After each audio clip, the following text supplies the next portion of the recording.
All right, so back to Crown of the Oathbreaking. Yes, maybe you want to do a recap, Doug, if you're cool with that. Let's see here. I'll try to remember because it has been a week. Um, so I'm not sure where each of you left off, to be honest, because you both have missed different weeks. So we went to Perfidy, and basically took over slash liberated the town. There was this big evil witch entity that was lowering this person down in the howler. Yeah, it was lowering a person from this crane up in the flame and down in the flame and threat saying, oh, you were nice and nice is wrong and wrong is right. And so the Howler commanded all the townspeople to attack us, and then we ended up killing the Howler, and Incration assumed leadership of the town with his general Avgi and the great general Matiko, because Matiko is the one who killed the Howler with a slingshot. It was on Really? 1 HP. I hit it for a bunch of sneak damage, couldn't kill it. It was on 1 HP, and Matiko finished it off with a slingshot for Oh my 1. God. And then to establish dominance, I stuck my card in the Howler to send its soul to hell. And then all the folks are like, okay, he's the leader. And Incration threatened them that they have to be nice and continue to farm. So now they're all over here in the fields farming and getting fresh supplies for I kept his name. Ruckish, getting fresh supplies for Ruckish, the chef that is oh, the other guy. Those are the exquisite. Ozar's mentor. Yep.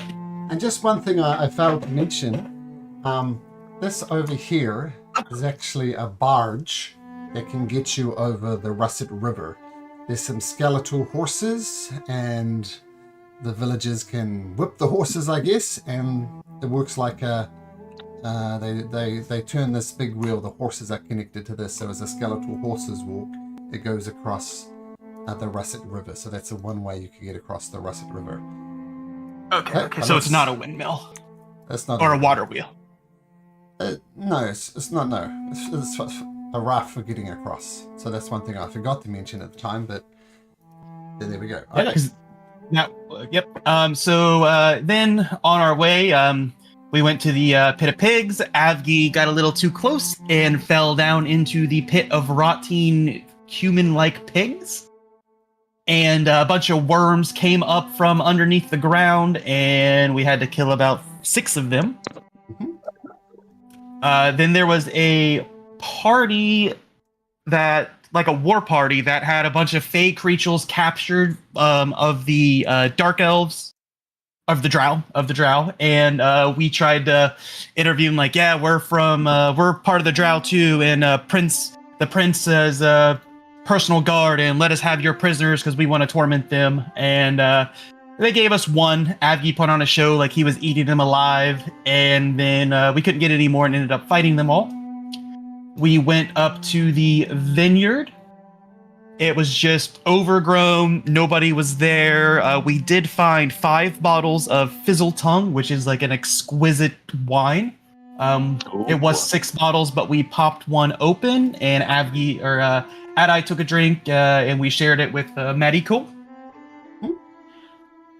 And on our way down to where we're currently at, we found somebody and talked to him about these goats that we're getting ready to go talk to or see what is up with over here at the stables. Mm-hmm. And that is where we will pick it up from. And the plan is, by the looks of things, to then visit the Court of Amber, which you haven't done yet. All right. Oh, there was a couple gnomes at the Ambrosia Winery that requested us to bring them some grapes from the vineyard that we did not pick up. We did not grab those grapes. Okay. All right. So, Green Stables.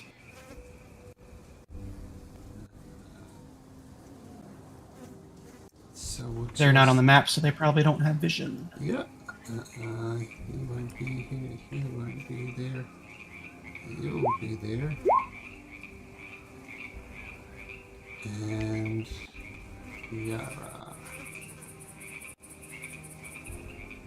Oh, our little chick that's with us here that we saved. No, that was a different one. But this is the lady we saved from the village, and she stated that she has some fey creature friends that are up by the blood waterfall that possibly would need saving if we could get there in a timely manner. Just quickly go back to the big map for that. The grapes when we got there, Kiara, they were all like stone. They were like the grapes weren't grapes anymore. They were all like transformed. So up here, yeah, Aislinn says there's some. You asked her about the hags, and she said some hag-like entities. I'm not sure the hags, but something related to the hags have captured some fey creatures up in the Crimson Tarn. That might be something you want to do. But in the meantime, back to the stables.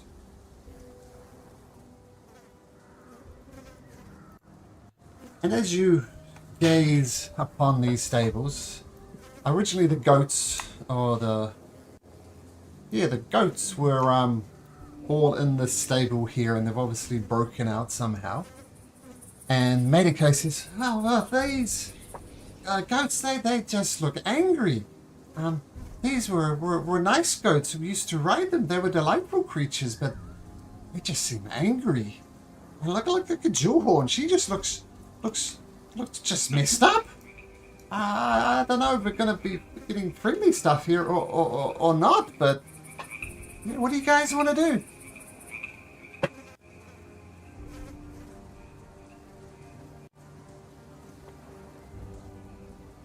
Well, I think our thought was we were coming here because we were possibly going to ride the goats up to the that cave. They don't look friendly. Yeah, but that was our original for coming to the stables, was possibly to get horses or goats to ride on to go to the cave faster.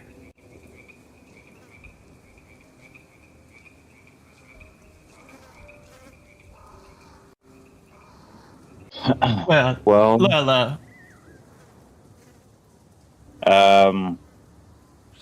how would we do that? Would we use some kind of animal handling, or we would try to befriend the goats, or perhaps dominate them in some kind of way?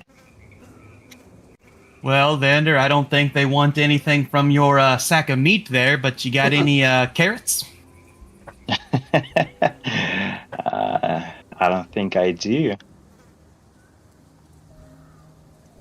I don't think I got any kind of vegetable. I can try to talk to them and maybe offer some berries. You think that'll work, Madiko? But it's worth a go. I mean, as I said, they're not how I remember them. Yeah, not nice. But yeah, I mean, you like animals and stuff, right? Kiara, maybe this is your chance. But Marigo, how do you remember the goats? Were they friendlier before? They were friendly. We used to ride them all across the Blightwoods. They just look angry. So maybe they're angry because their pastures got torn up and ruined.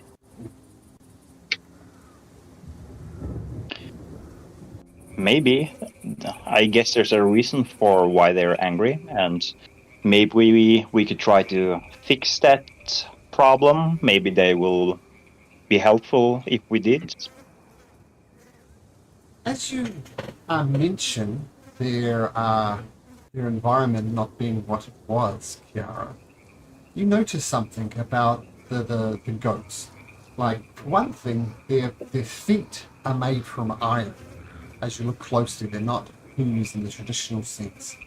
And as they're walking around this pasture, you notice where their hooves hit, the ground just gets a little bit more muddy, a little bit more rotten. seems that there's something about their hooves that is causing everywhere they walk to be. The ground becomes worse. Fresh grass will turn into rotten grass, that type of thing. So there's something off with the goat's hooves in particular. Yeah, maybe we'd have to heal their hooves, and then we can try to start working on their grass, and it should help them get better.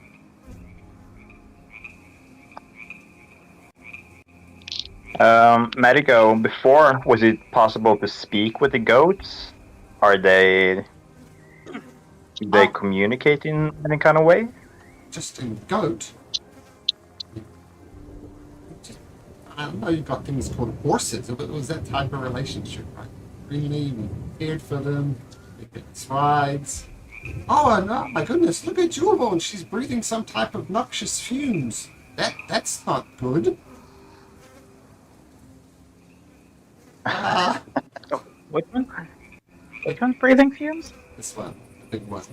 This was the Medico explains that this was the mount of King Desmark himself, most magnificent of all the goats, and he adorned it with jewels, which you can see in the little art piece there. Hence the name Jewel Horn, but Jewel Horn has the same metallic feet now. And it's breathing some type of noxious fumes. Medico says, "Oh yeah, that's definitely not normal." Yeah, so if we can figure out how to fix their feet, it should help things out a lot. Because as it is, I think it's just making things worse.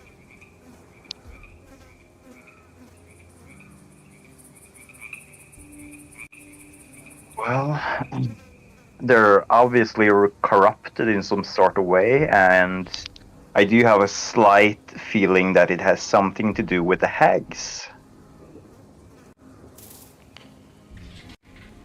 But go with that feeling, because it's not slight. This is definitely the work of the hands. Make something beautiful. The goats are beautiful. They are friendly.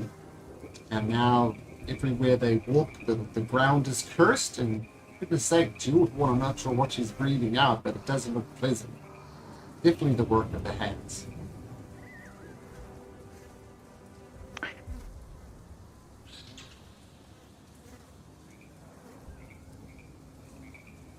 Well, I think we have two options in this scenario. We either try to remove this curse if it's possible for us without killing the hags, or, well, three options. Or we could kill the goats, get rid of them that way, or just leave and go somewhere else. We might have to come back to this later after we deal with the hags. Unless anybody has like a remove curse. But I'm not. I don't really know too much about curses. But if you were to slay the hags, would the curse of these ghosts just automatically vanish?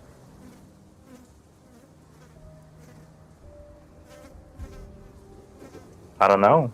I don't think so, Vander, because there was the mage from the tower that told us for magic to be balanced, there has to be a removal for the curse that was cast, and the only way for us to get the curse off the crown is if one of the hags will remove it willingly. So if we kill the hags, the crown might be cursed for all eternity. Lovely. Well,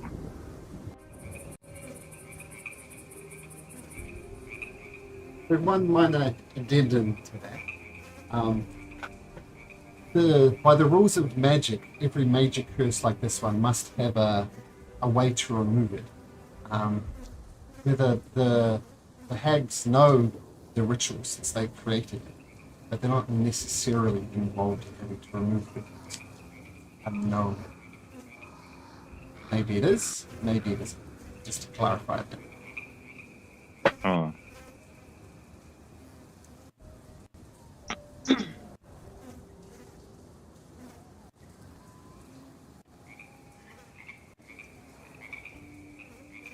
So, what do you guys want to do? Kiara, I assume you can try to speak with the goats. Maybe they even know how to get rid of the curse themselves. Maybe they don't. I could try talking with them, but I don't have any way to lift the curse, though. Yeah.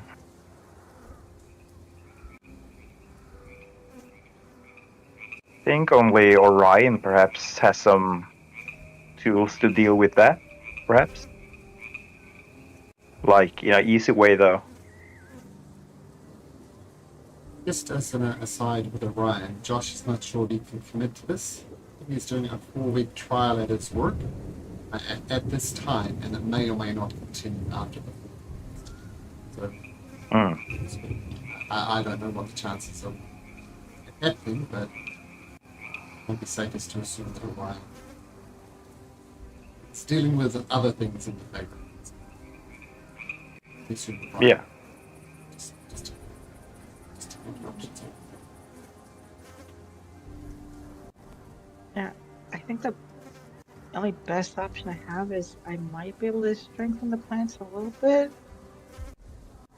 Maybe strengthen them a little bit against being trampled on, but that's not any kind of permanent solution.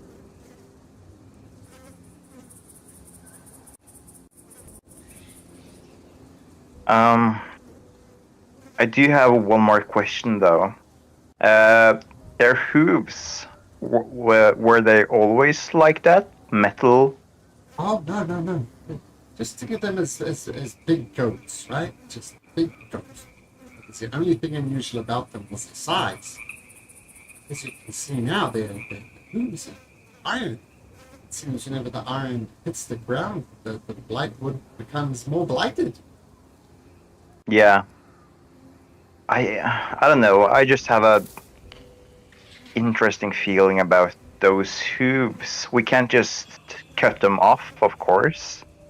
But I'm curious about how they turned into metal like that.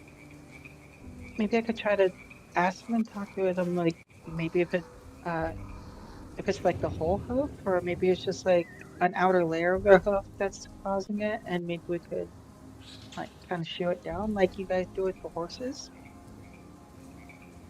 Perhaps.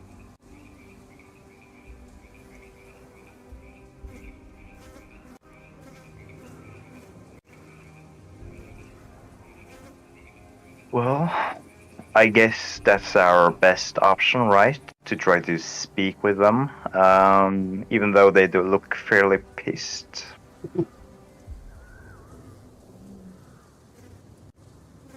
Well, now, Vander, I mean, your feet turned to iron, you'd be pissed too. Well, there could be some benefits to having iron feet. I wouldn't necessarily mind that, of course. Especially if they rotted everything I walked on, that would be kind of neat.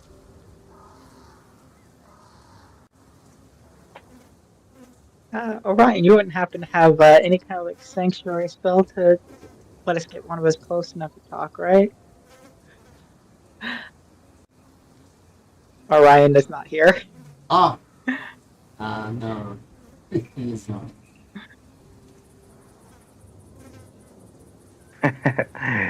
The only thing I could help you with is turning you invisible, Kiara. I don't think that's a good approach, though.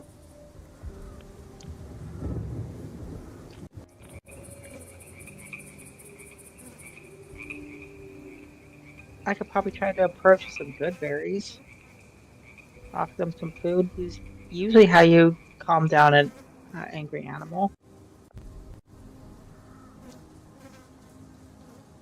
I think that sounds reasonable.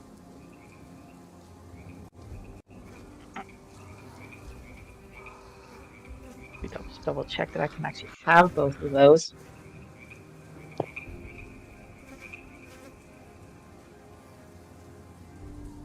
Yeah, it's fine. Neither one of them are concentration.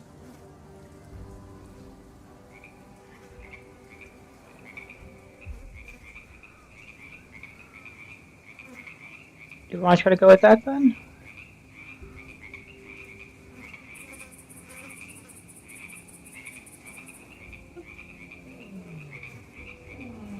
I think it's probably not a bad idea to approach with some kind of gift in a way. I mean, they're still animals, right? So good berries should probably be, yeah, a nice little gift to bring the goats.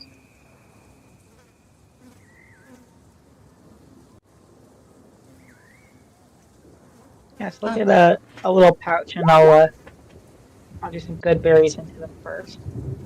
I might be able to help you, Clara, a little bit anyway. Yeah, hold my hand and we'll do this together. And if things go bad, I can get us out of there. How does that sound? Sounds good. Maybe you could maybe try to help me to them, Uh, because you're familiar with who they were before, right?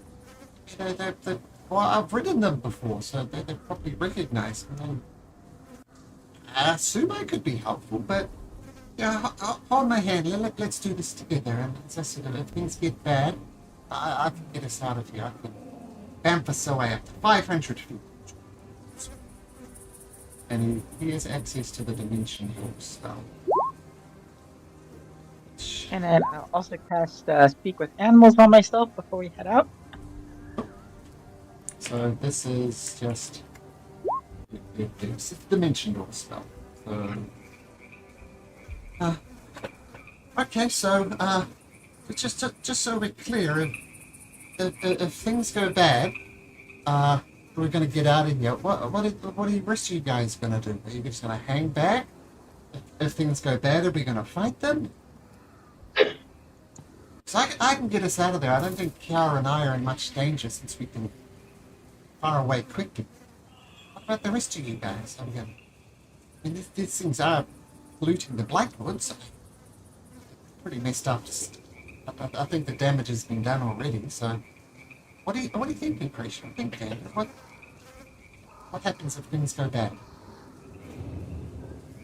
Well, we could. I could thunderstep with you and Creation somewhere a little bit further away. Then I could try to turn invisible, and you could try to sneak into the shadows. That'll work for me. All right. So we're not. It's not going to come to blows, right? Because men, look at them. They're huge. A dozen of them at least, plus Jewelhorn. Noxious breath. So we're not fighting? I'd rather not. Yeah, I'd rather not fight them. It's not their fault they ended up like this. So stand hags. Maybe try to be really clear that we wish to break the curse, perhaps. Maybe they will feel some kind of, I don't know, maybe something that they would like to help us, or at least be friendly and give some information.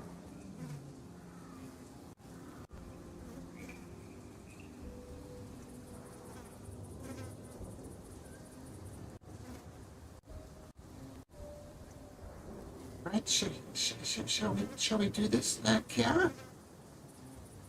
Yeah. I don't think we have a better option. And she'll offer Mariko her hand in slowly start walking towards the goats. He holds firmly onto it. So get to move his token just as soon as it's at your side.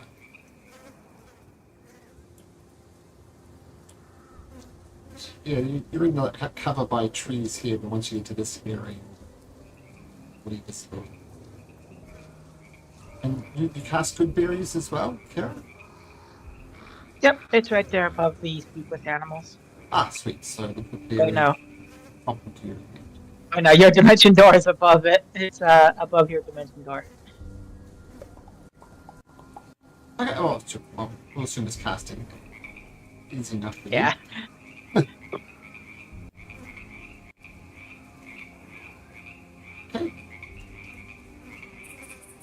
Okay. And they all start stomping their feet, blowing their horns. And you see the horns as well. The horns are actually made of iron as well. It's not just the hooves.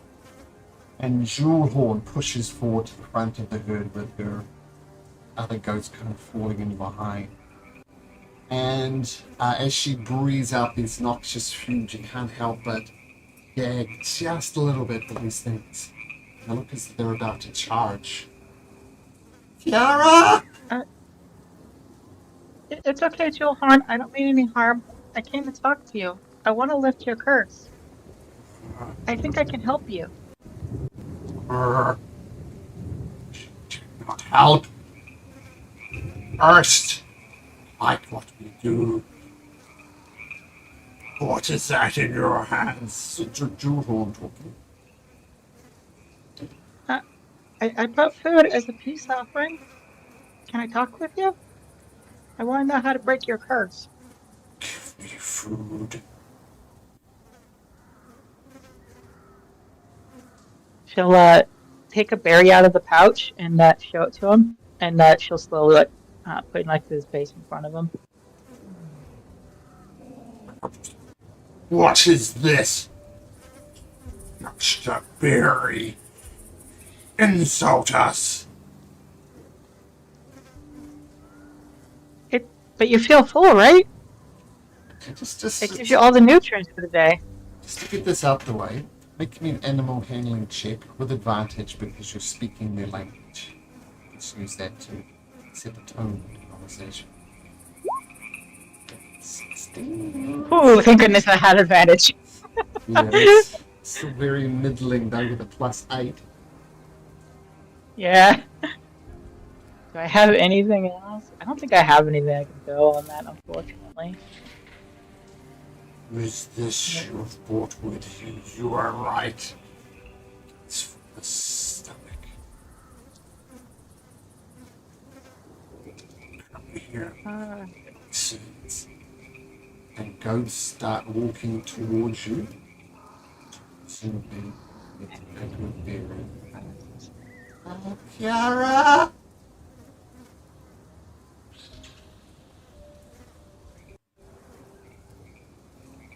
Give them some good berries. Devon. Yep. 1, 2, 3. 1, 2, 3, 4, 5, 6, 7. Yeah, she'll reach into a pouch and like offer each one to the goats. If they won't eat out of her hand, she'll just kind of put it into the space in front of it so they can have it on their own. I'm hungry. And then, because I think there's actually more tokens, at some point during the line, will recast Goodberry Sure. So and pour some more berries into her bag. okay, so at least one per goat, as it were. Yeah. A few I can do, times you have... one berry per goat, and I times- can create 10 each Sure, time. sure. A few times you have to snatch your hand away because you fear that the goats are going to bite you with their square, weird teeth. But they're pleased with it. I mean, it's kind of a extra cruel curse that these creatures have done. They want fresh grass to eat, as goats do. And the grass they walk on instead of rots. So it's a weird picture for them as well. They're definitely appreciative of the fresh food.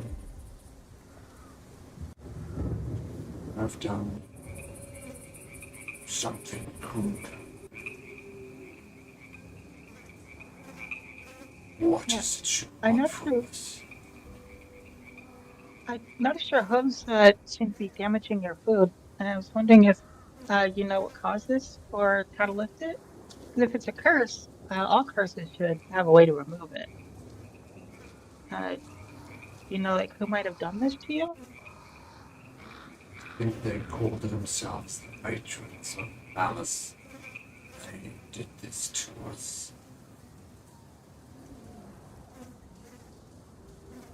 Yes, We actually don't like cursed, this. but we have no means of undoing this curse. We're actually trying to find the matrons ourselves because they've done a lot of bad things and put a lot of curses on things that we want to remove.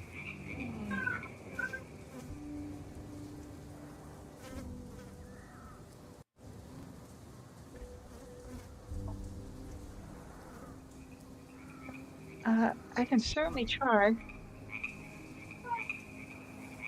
It's not gonna be very good magic that'll last for very long, but hopefully it should help for at least a little bit.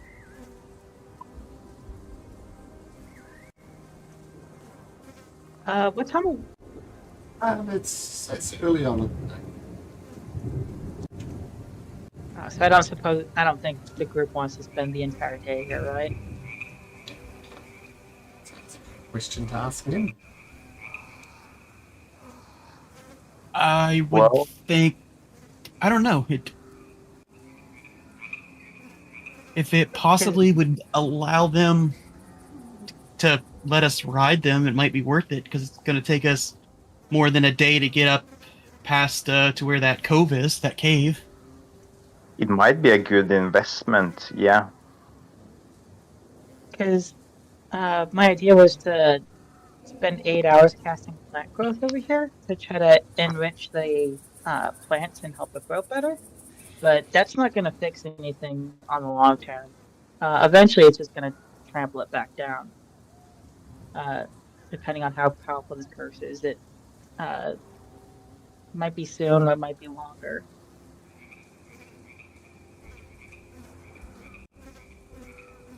Well, if we spend some time here, we might be able to maybe try to well, look more at the feet of the goat. Yeah, maybe check out their feet. Maybe uh, look around if there's any clues left behind from the hags.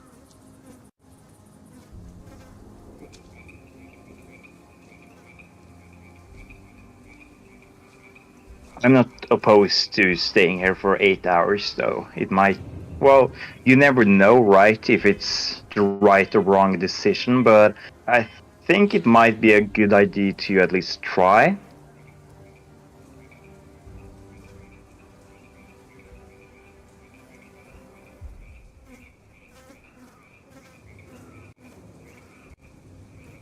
Yeah, I have a spell called uh, speaking. Using speak with animals again to talk to Jewelhorn. I have a spell called plant growth. If you'll give me uh, about a day to work my magic on your pasture here, I might be able to temporarily protect the grass for a bit. My friends do require transport, like you used to provide back in the old days, like Madico used to have. Says Medico. um, Jordan says, these woods were once lush with greenness and growth. And now everywhere we walk, the ground is cursed beneath our feet. We wander, some of us wander far and wide in the Blightwoods looking for salvation. What we do is spread the curse further. If you can create life where who's have destroyed it, then perhaps we will ride in. If you guys are still looking for a place to call home, there is uh, I don't remember above the table the name of it. It was like there's like a grove down south. I remember. Oh, the Druid's Uh, Grove. yeah, the apple tree. Yep, that was the orchid apple tree. Yep. Yeah, if you remember the uh, old apple orchard, we actually just came from there a little while ago, and the druid there is working on recovering the grove, and plants are finally starting to grow again. I know it's a bit of a walk from here, but it is a place at least to get started. We don't mind walking. We know the old druid, Alanteria, who used to man the groves. She did not like us in there, though. We ate too much. And especially if our hooves are cursed thus, we walk through her orchid, and she's working to bring it back. we will send. It will just rot. If you think it will work, you need to remove this curse in us because we will just rot the grove. Yeah, that should be our first priority. Do you mind if, while my magic is working, we can check out your pastures and hooves to see if maybe we can learn about this curse more? Open up a path for you to be let in.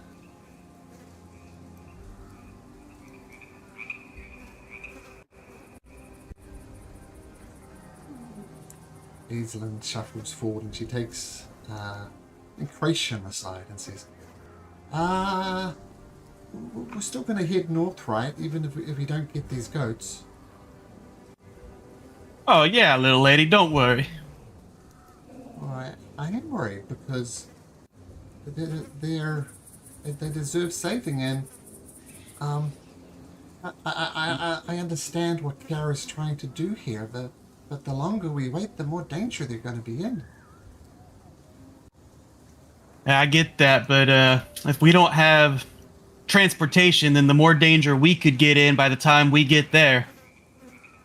Well, what's wrong with walking? There's nothing wrong with walking, but these goats probably know these lands like the back of their hooves.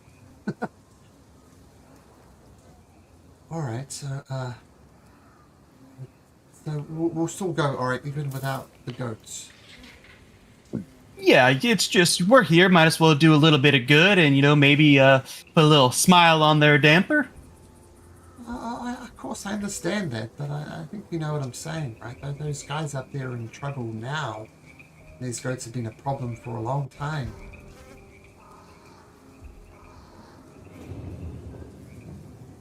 Yeah, I get it. We'll be on our way as soon as we're done here. I promise you that. Just the little one there really cares about plants and animals, and once her mind's made up, there's no changing it. All right, I understand. Hazeland wanders up. I assume Incration and Vander do as well. Yep. Hey, Matty Co seems to be going well over here. I don't like the way they look at me. Hop on my shoulder, little buddy. It's all right. Are you okay now, Yara, or do you still need me to hold your hand? I should be fine. Oh, okay. And Medico climbs up on your shoulders. I'll whisper Kiara to will him. make her way in. Mm-hmm. Oh, sorry, go on. I'll whisper to him. Remember, little buddy, like back at the town when you were the general and you stuck your chest out. Gusto. Fake it till you make it, little guy. I'll try. Never been one good at gusto, but hey, I killed that guy. He's dead. This is nasty. Yeah. Alright, the goats. Kinghorn said something to them that stops them lowering their horns and charging at you. And he seems to communicate to his goat friends, and a lot of weird, square, pupilled eyes are on you, Kiara. What do you do? It's also just double checking another spell as well. Sure. Because I do have material for one more druid grove, I think. If we wanted to put one here.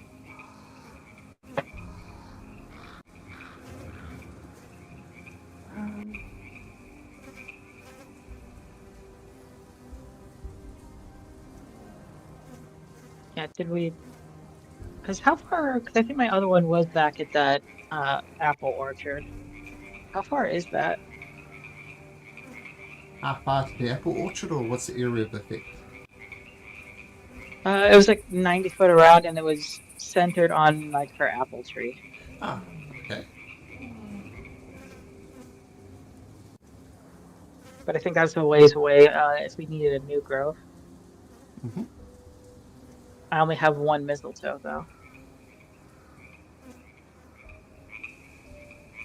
But so kind of sit down in the grass with her I don't even have my staff anymore. Us to get into the bleak mire.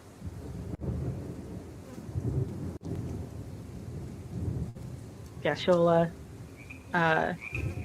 take her Drode implement though and start weaving nature magics, sprinkling some like soil in the different areas as part of like the incantations and speaking just various words for plant growth. Okay. And this is the 8-hour casting time, right? Yep, she'll be walking around the area doing various rituals and magics over the next 8 hours, if that's okay with everybody. Sure. Yeah. What's Van Duren and Cracion doing during this time? Well, I'm still a little bit curious about the hooves of the goats, because if I understand correctly, when the goats walk around on the grass just dies with contact with their hooves. Mm-hmm. So I'm kind of curious how their hooves react to non-organic material like stone and metal. Okay. So I want to try. I have a platinum bar and some other stuff that I could try to experiment with to see if we were to somehow cover up the hooves of the goats, maybe it would be some kind of temporary solution. Are you going to shoe the goats in the same way that you'd shoe a horse? Is that the idea? Well, I'm no farmer, so I wouldn't know. But my first thought were perhaps to try to cover up the hooves of the goats with clothes. But I don't know if their feet will decay like the fabric of the clothes as well. So my second thought were maybe we could try to just tie some sheets of metal or some bits of stone underneath their hooves so they could at least try to walk around. So I don't know, Vander wants to try to at least experiment with that and try to Okay. Yeah, pick out the that's goat. actually a good idea. That's actually a good idea. Like maybe kind of show them with kind of like metal or stone that's not their metal hooves. Mm-hmm. Yeah, that is a good Yeah, idea. no. Yeah. Okay. Well, first of all, make an animal handling check. You're not as connected to these animals in the same way that Yara is, so an animal handling check. I am not. So That's plus- not plus good. 2. While you're doing this, one of them takes a fence at you and rams its horns into you, and the way that angry goats do. Sure. All right. Oomph. Ah, okay, roll a natural 20. It's an excellent ram. You take Perfect. 14 points of bludgeoning damage. You do establish that cloth. So while you're doing this, it just backs up and butts you in the head with a natural 20. You learn that cloth rots because cloth is plants, right? And they rot plants. Yeah. You do work out eventually after this goat gets angry and headbutts you that if you were to attach something to their feet, like as Tara is kind of struggling at this point because as she goes through and casts the spell, the plant life is starting to come back to life, and then the goats stand on it and it gets rotten again. And you see some of the goats are resorting to like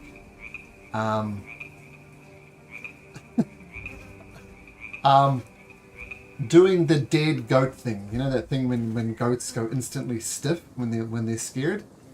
They do that and they roll onto their back to keep the hooves off the ground and try and eat the grass that way. I mean, this is the true maliciousness of the curse, right? The goats, the food they eat is the food they walk on, and the food when they walk on it, it rots. So Kara is struggling a bit for the plant growth to take over because she brings life and the goats bring death, and it's tricky. But Vander, you do a very makeshift solution with attaching some metal to one of these goats, and it's stumbling around awkwardly because of the hooves on its feet, but it is definitely stopping its spreading rot where it goes. It could be a workable solution.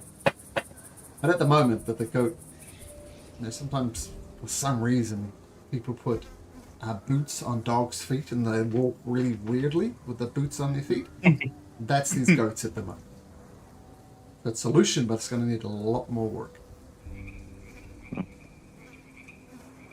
Well, it's not permanent, but at least if we were to do this to all the goats, Kiara could, well, bring some more life to this bit of the forest.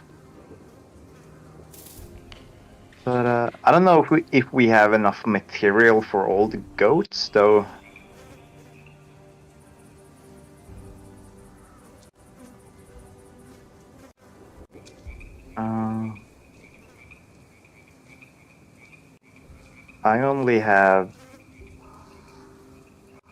I think I only have one row.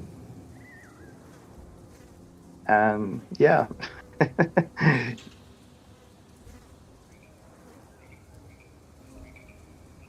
Do you have anything we could use, Encration? Nope. Perfect.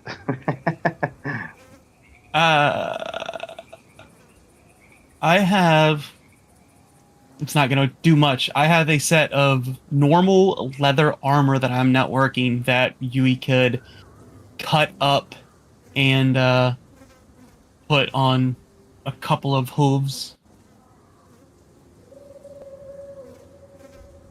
Yeah, I think the leather is gonna decay as well because it's organic. But perhaps we could try to cut it up into straps to use as bindings for some non-organic material. I see there's a lot of stone, at least a paved road. Maybe we could take some, and there's looks like some rock wall as well. Maybe we could try to gather some fitting pieces that a goat could stand on, tied with some leather straps.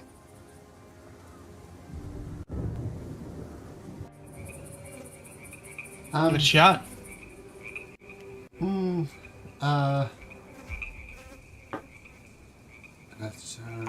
Just trying to think of what type of role that would be.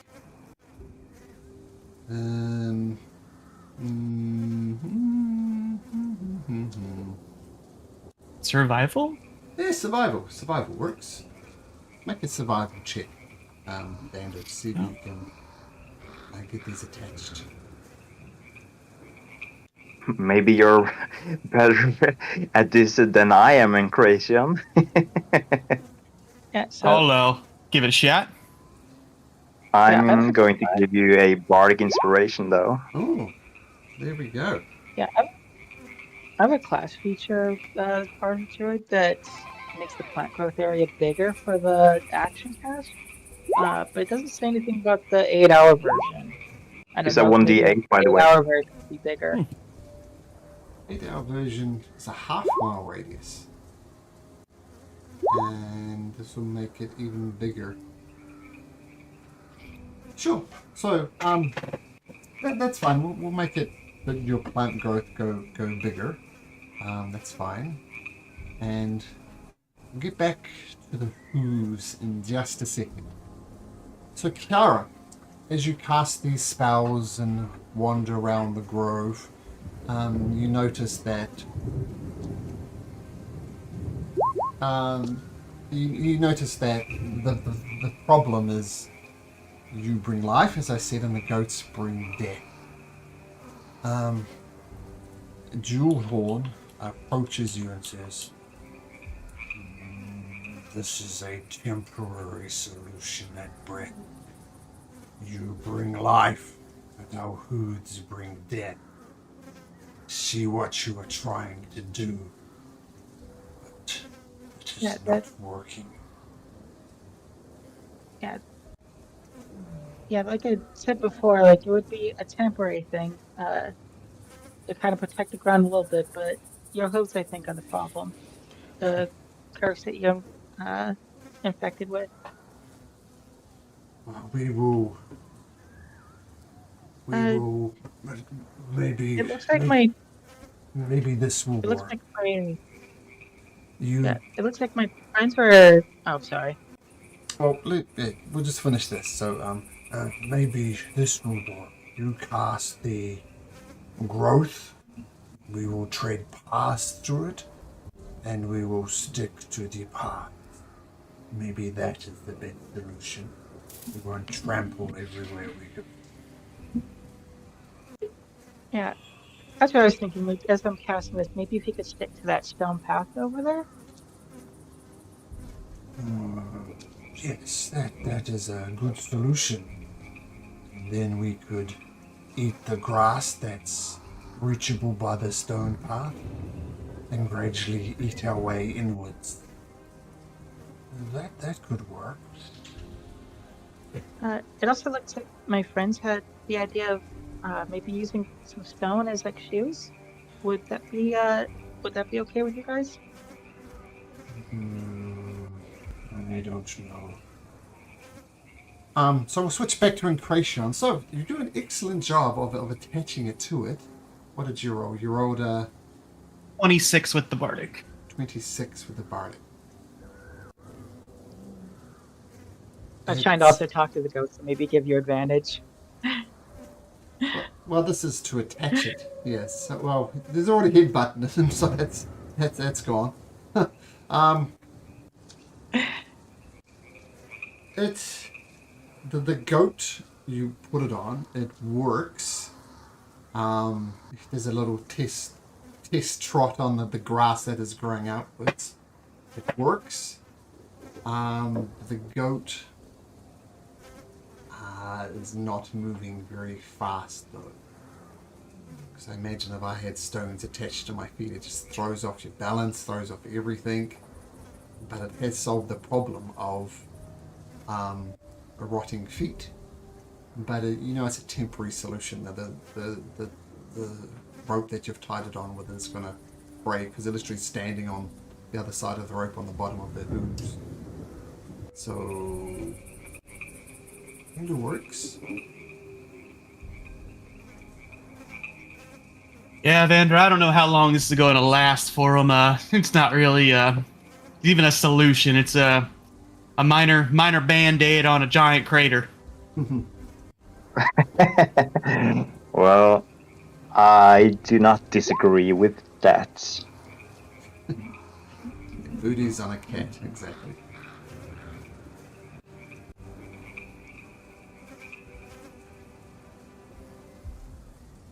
Well, I don't feel like we've gained any clues of how to read the curse, though. We only know that the metals on their hooves is the problem, or at least part of the problem. Yeah, Maybe those are the problems, but we've also learned that they can get temper approved if we can separate their hooves from organic. It's like if we have like more stone shoes or anything like that. yeah, or if we even had some proper horse shoes, that would probably be even better.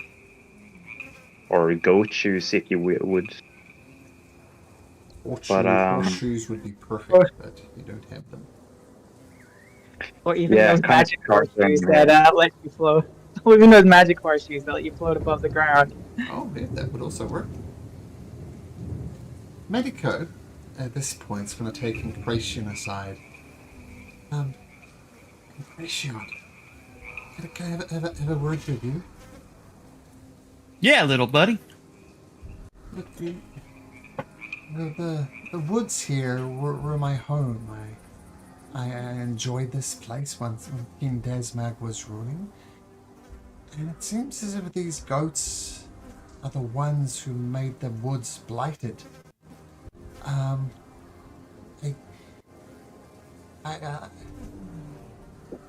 don't want to say what I'm thinking, but I think I know a way to help the Blightwoods, but I don't want to say it out loud. You're wanting us to do what we did back in town there, aren't you? Shh. What do you think? Well, little buddy, I understand that this is your home and everything, but these creatures are also suffering. So if they want to make that sacrifice, then they should be allowed the choice.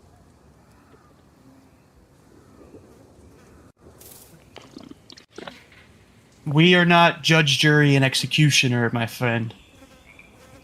You're cursing the forest that I love. And we're trying to help with that. We have a temporary fix. The forest will be enriched for a year, so we have time to work on this curse. Okay, I just wanted to put it out there. I don't I'll tell you this, buddy. I'll tell you this, all right? Well, if we can't fix it in a year, I will personally do what I did, back there to make sure your forest is ready to go. But it's enriched for a year, so can you at least give us a year? Okay. Medico glows bright red for even suggesting such a thing, but makes a fair point. It's okay, little buddy. Don't. I'm kind of pat him on the head. Don't feel bad. I understand. It's okay to have those thoughts. All right.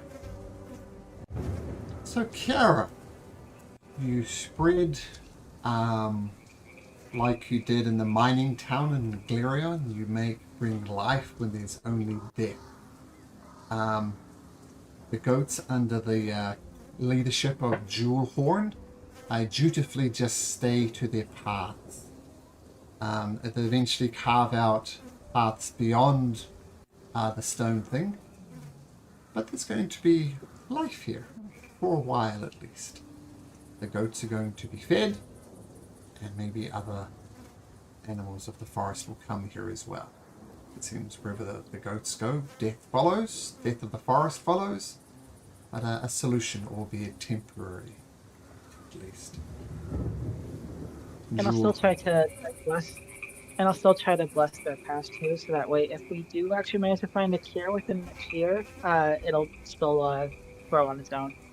Oh, okay, cool.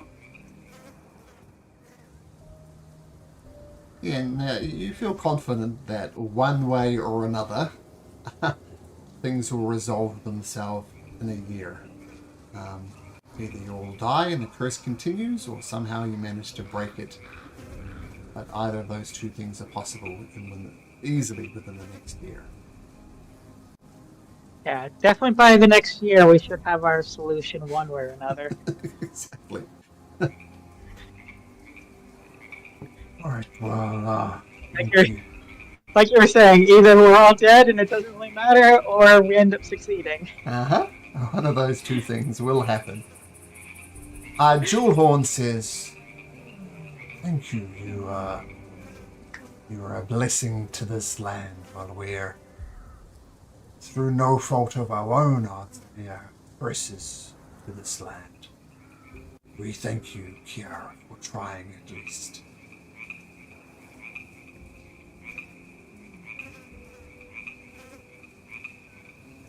How many were there? 3, 4, 5, 6, 7, 8, 9. 16 little goats. 17. See, I have 3 more good berries if anybody else wants one.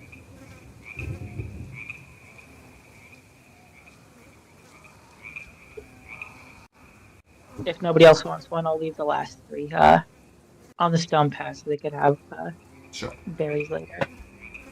Would Incration at least get a long rest since that took 8 hours and I only need to transfer 4?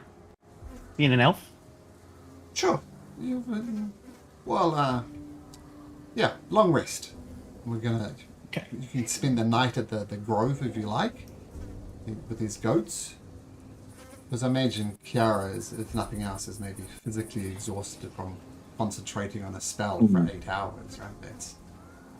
Yeah, Kiara's probably not going to get a long rest here doing this, but you and Vander could definitely I'm probably saying have during the day you do this, and the goats are more than happy for you here to stay the night, having spent work so hard during the day. So in other words, you can all get a long rest and start early the next day. Nice. Aislinn comes up to Vander. Hey, were we talking about doing mounts as well? Yeah, we were.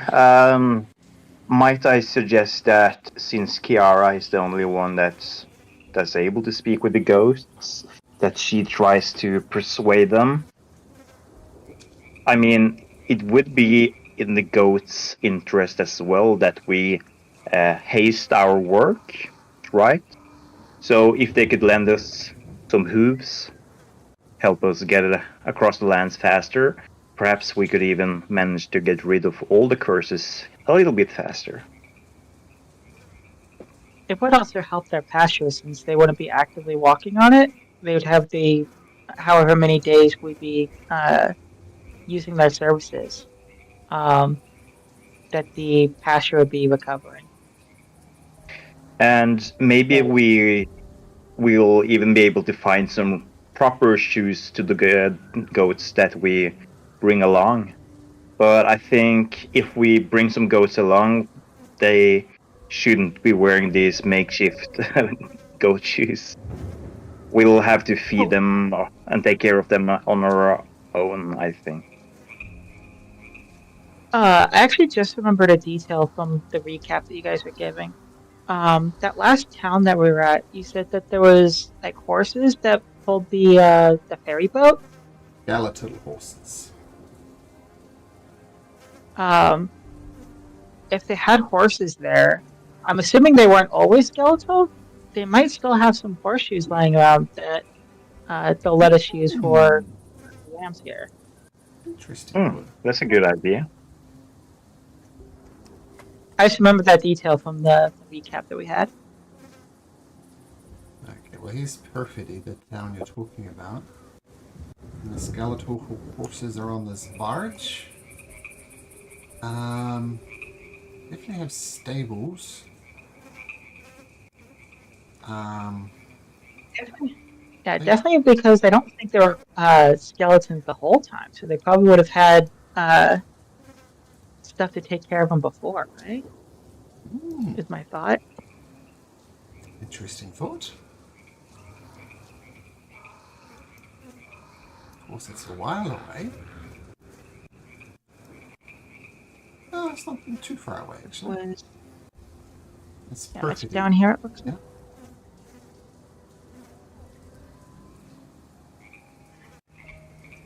It's the scale's all off. It's about a day's travel, we'll say, to get there. It's also in the opposite direction from the Crimson Torn. It might be worth it if we were to head down here to get horseshoes and then come back up north.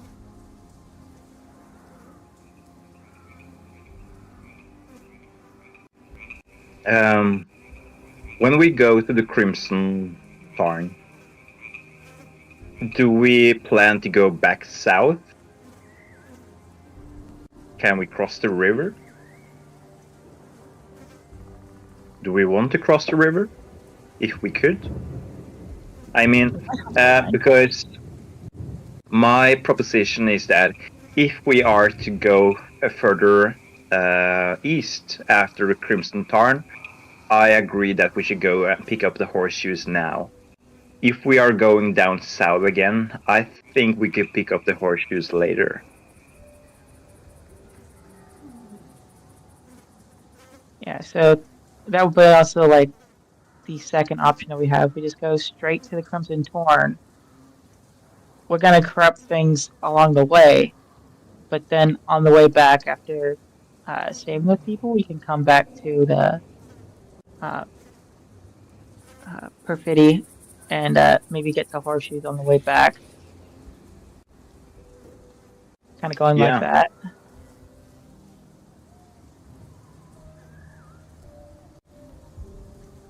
For some reason, my mind is just so hazy, so I can't really remember our plans for the last 3 weeks or so. And was For The some the, particular reason. sorry, The Christian. original plan was to do the blue line and then loop back around and go all the way down here to the yellowish orange line and follow that line. That was the original plan.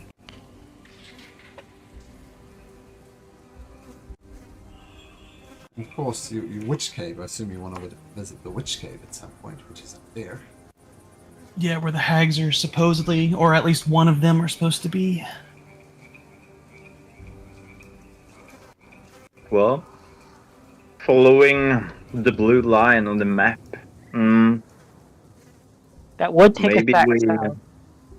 because we didn't really know of the Crimson Tarn when we made that plan, so it would.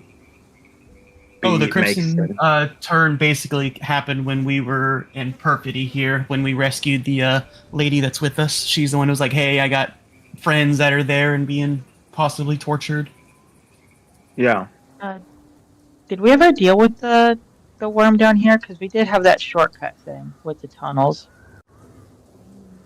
No. That's just a shortcut where the worm could possibly show up and say hello. You do Ever know so that friendly. that it leads to an Yeah, he did underdark have the type tunnel area of the Bleak Mire, so you can pop out at other locations. Who knows how dangerous it is to travel these things? But you know, it's like a subway system almost. You had no idea if you went into the tangible darkness where it would open up. What's that?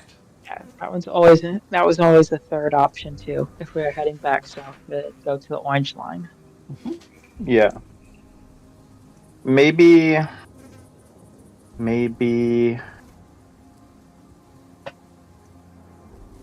we could go to the Court of Amber first, then go to Perfidy to pick up the shoots. At least, hopefully there are shoots at all, and then we can go to the Crimson Tarn, and then we can just continue on our original plan, perhaps. Also, it does say these are stables. Is there any like structure here? No. The goats were just pinned off effectively. There's no shelter there. If it has, it's rotten and fallen down a long time ago. Okay, so they didn't actually used to have like a stable that had No. horseshoes or any kind of equipment. No, goats aren't normally shoed, so no. Nope. That's a very good idea, the perfidy. I love that idea.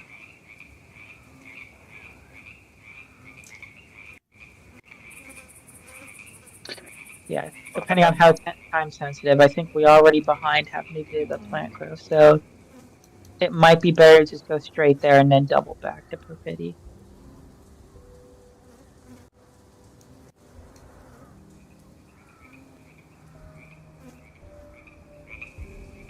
But I think we need to ask the goats first, though, right? You say you can choose on us like horses, Kiara?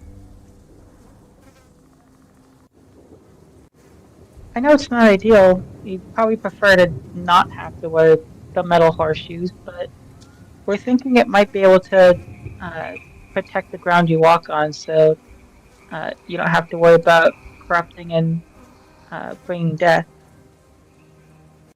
We mentioned temporary solutions and permanent solutions. You mentioned you might be able to remove this curse from us. Sounds like a maybe. We could at least walk where we don't corrupt. We would like that. We would like that very much. And if you do travel with us to help us remove the curse, it will give some time that your pastures will have grown a little bit when you get back. And the magic should still be in place for a year, so we have a year to solve this problem. You bring us the hooves, we will provide mouth.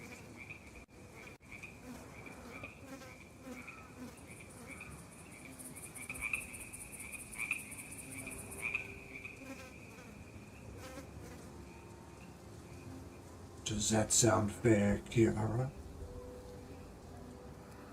Yeah, that sounds perfectly fair. Does that sound like a good idea to everybody else? Yeah. Sounds We right bring the by me. horseshoes. Yeah, we bring them the horseshoes to let us ride them.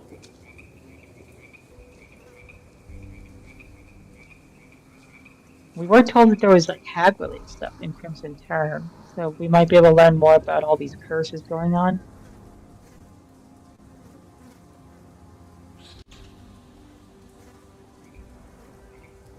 But it sounds like, feel free to disagree with me, but it sounds like you're going to the Perfidy first, maybe via the Court of Amber and King Dazmag Feast Hall.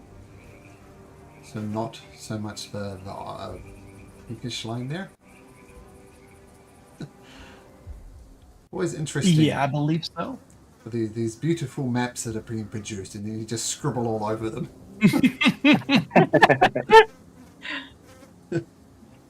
Like, hey, look at this great map that I got you guys players. Like, scribble, scribble, scribble, scribble. Look at this, it's a mess. You zoom out, it's like a child's got to it. Okay. I mean, we are D&D players. We're basically just big children, let's be honest. There we go. We're playing make-believe. All right. So, it sounds, correct me if I'm wrong, you go to Court of Amber, which isn't much of a detour, then across to the Pest Hall, then to Perfidy, then presumably back to the stables, and then the world is your oyster. Is that the plan? Is that going to add too much time on? Because I know we're on a time limit for the Crimson Tor. I think the time added might be worth it if we get the boat where we can go up the river. Oh, the boat can only go across the river. You know, like it's almost like the ferry in Brandywine and Lord of the Rings. It's attached, and there's kind of ropes that pull it along, and the horses provide the pulling. So it's not a boat you can take up and down the river. There's also a waterfall in the middle of it, too. That's true. And keep in mind that the water flows backwards here. It flows from the Lake of Blood up into the mountains. It flows backwards. Hence why this waterfall needs to be reversed. So usually it comes from the mountains to the plains, but here it goes from the plains to the mountains. It flows backwards. And it's full of dead fey creatures that the hags have massacred. It's filled with bodies. It's got the red tinge from all the blood that was spilled. Hence, the Lake of Blood.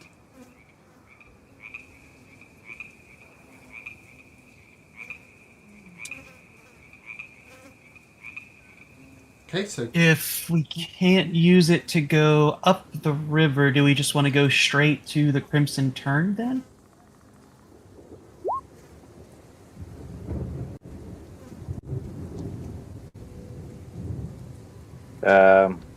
Yara, can you hear us? At first stop?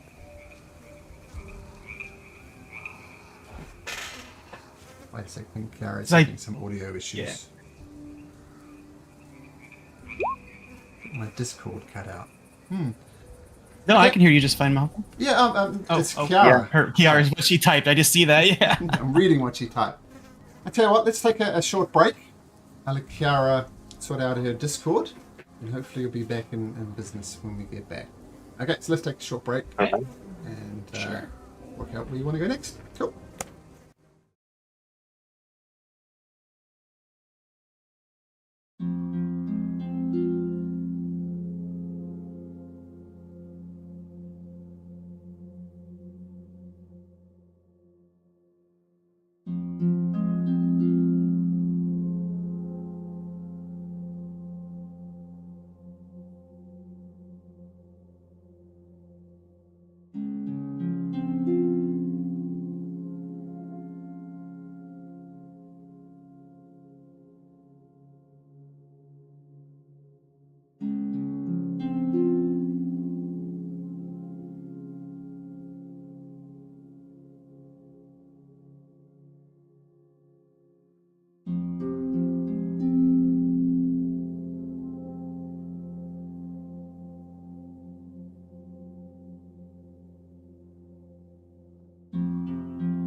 All right. So, Yeah, so I was just doing the quick math because it goes from 100 to 500 feet with the feature, so it's about 5 times. oh, So nice. if you were to apply that half mile times 5, it would go up to almost 2.5 miles for Oh, the 8 hour nice. plant growth. Nice. And here's the scale for the map there. So it surrounds the Queen stables for sure. It's a big place. All right. So what's the plan, guys? 17 feet.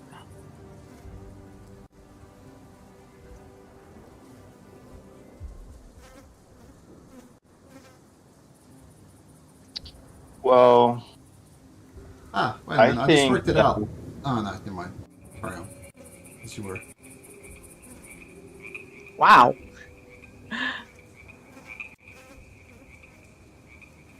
I think that going to Perfidy first and look for some horseshoes would be interesting.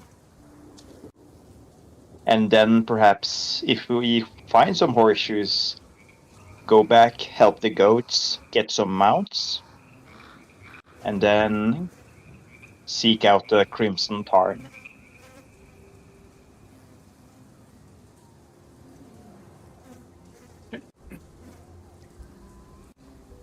It's actually a huge area.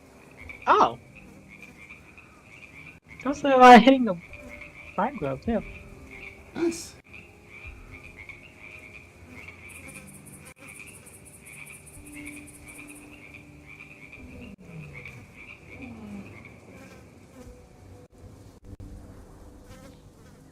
So we're heading down to the Court of Amber then, and then over here, kind of like that.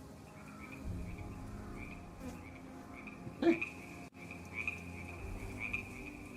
Here we go. We'll put this on the map. This is where the plant growth is. Hmm.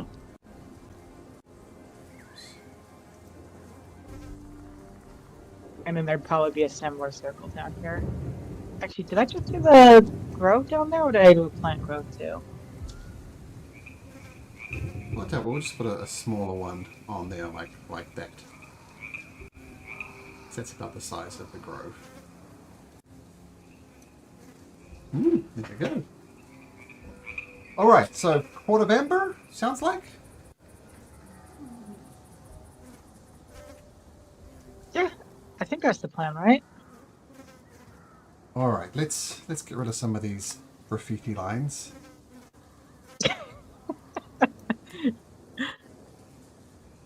All over the place. All right. So, Mucking up your beautiful map. it was hand-drawn map as well. Whoever drew it did an excellent job, but yeah, tidy things up a bit. So the plan: Court of Amber, Yep. Pest Hall, and then Perfidy. Okay, so you say farewell to the goats, and you will let me do some graffiti. So the plan is to go like this, and then back to the Court of the Capri Stables. So around like this, and then head up this way. All right.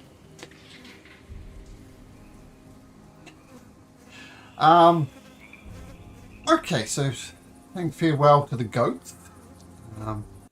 Always pleased when people come up with solutions that don't require massacring everything. Not every encounter needs to lead to violence. So you make your way towards the Court of Amber. I need Incration to roll me a d20, please. 12. The journey to the Court of Amber is uneventful. And Nadiko says, you guys remember what the Court of Amber is about? What it was, at least? It's full of amber.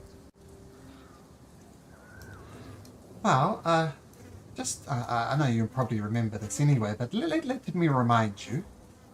So let's go that Um, co- um, uh, King Dasmag, he took many lovers. It's just the way things were, and everybody was willing, and then it was a good situation that worked for everybody. And he kept his favorite lovers in this court of amber, which we're going to now. Um, his most favorite lover was someone called, says Malcolm, looking up his lore. Oops.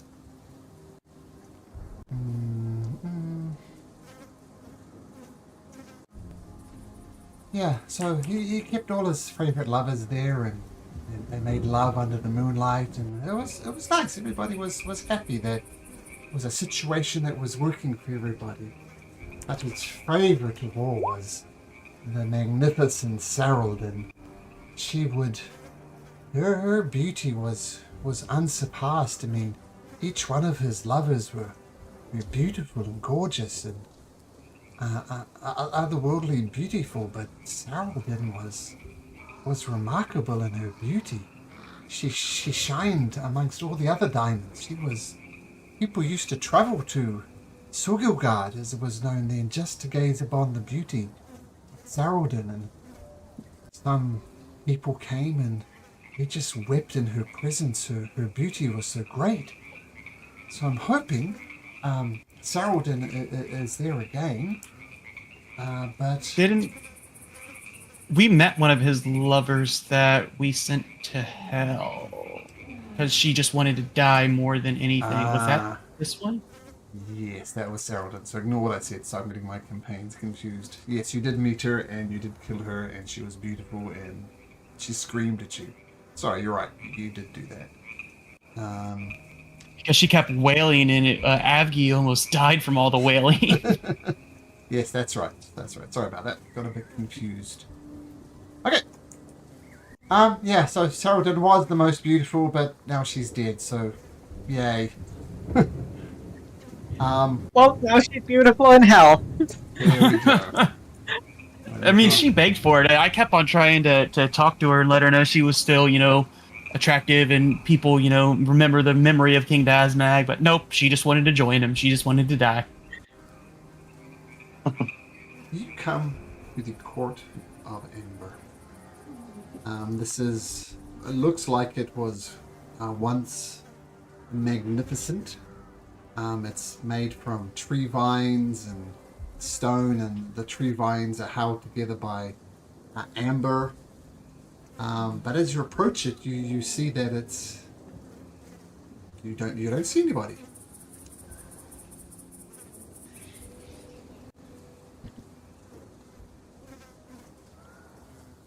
Well, this is it, guys.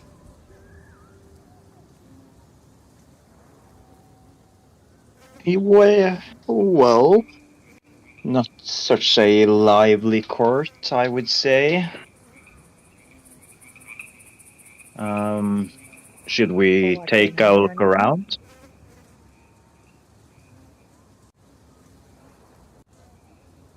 What was that, Kiara?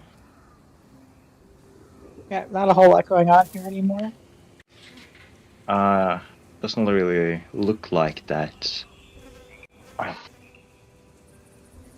I think if we want to have a look around, I think we should try to be a little bit careful. There might be something lurking out of sight, perhaps. I feel like that's very usual in this realm with abandoned buildings and such.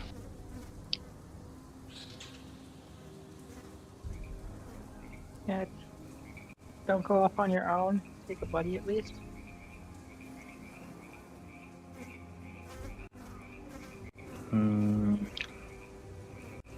I think I'm going to bring out Joy. Sure. And I think that there we go. Perfect. I think I'm just going to send Joy. Oh, can I remove this one? What the hell? might be able to send someone with Joy.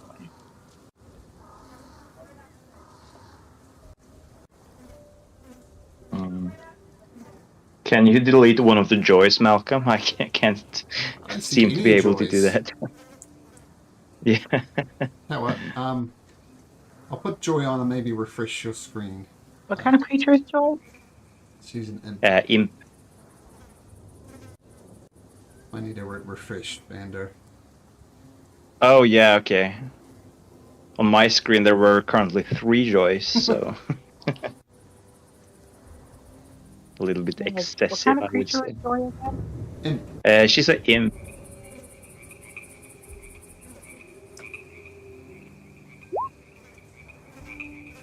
Okay, so why I don't can you conjure make... up like a little bird to fly with her so they can. Sure. Perfect. Okay, so...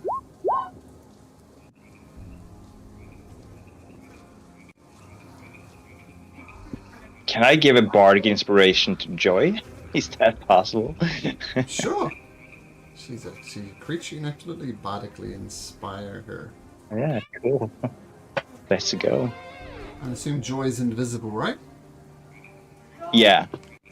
And I'll have her scout one of the houses first. We'll just say the one to the right first. Sure. And you're got a familiar type thing. Okay. Yeah, I can perceive through her eyes. Oh, no, I mean Kiara. Oh yeah. Let's see if I can find you. Yeah. So, Wild Companion is basically casting Find Familiar, so it functions the same. Okay. We have a cute owl or a cute bear cub. Those are 2 tokens I've got already prepared. I think the owl, maybe? This little guy? Probably the owl, because I think probably the flight's better. Okay.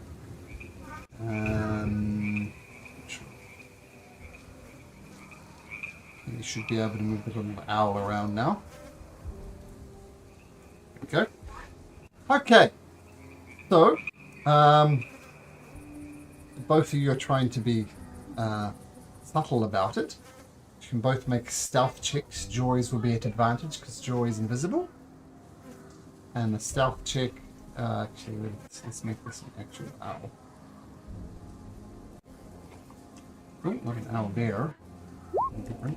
Oh, that's horrible. I'm going to add a bardic inspiration. Owl turns into an owl bear. There's no owl in the compendium. That's weird. Bird. Ooh. The funny thing, I can't actually wild shape into an owl bear. Okay. So we'll sort out that. No. I have an alternative that might function for now. I should be able to get it. Just give me a second. Put this owl on there.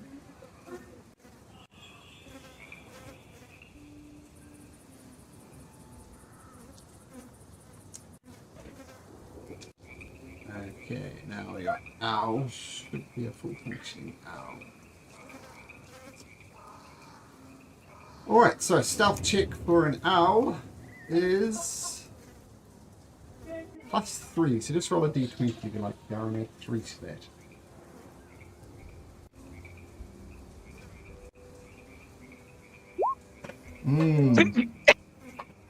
It's a very obvious owl. Owl noises, so not surprising. Okay. A lot of players have owl familiar, so this owl sound that I do. And I keep on getting to do this for Joy. This is the sound Joy makes. Yeah, that sounds about right. And some Beautiful. people have mechanical companions, which is what this sound is for. Alright. For the owl And the imp start looking around. Where do you send your familiars? I'm going to send Joy into here. Okay. Place is a mess. There's ones like what they call them, chaise lounges and beautiful furniture. It's all been smashed and ruined. Joy does a quick look around, doesn't see anything of note apart from junk. And where does your owl go, Kiara? Oh, I lost control of my owl. Oh, you lost control? Oh, come back here. It's okay. That's what I did. Control. Okay, try that.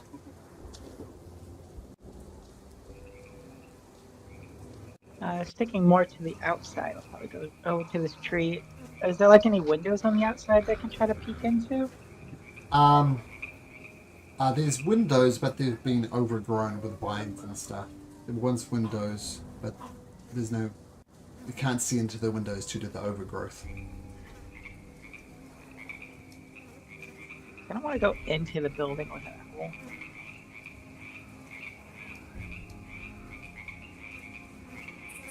Is there any like holes in the roof that I can see from the treetop? Yeah. Go on top of it if you like. And peer down. On top of it. Yeah, pretty much like what Joyce saw, just a whole lot of junk. But there's holes in the roof, and you see that some of the broken furniture is rotting with the leaky roof, and the water getting inside it. So rotting furniture. So not a whole lot in the right one. Nope.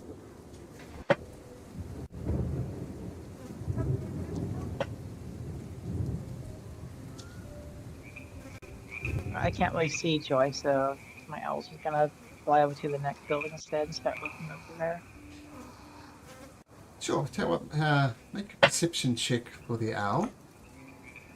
An owl has I'll get advantage on this, and it's a +3. Oh. Hopefully roll better than 11. That'll be a 14. It does not.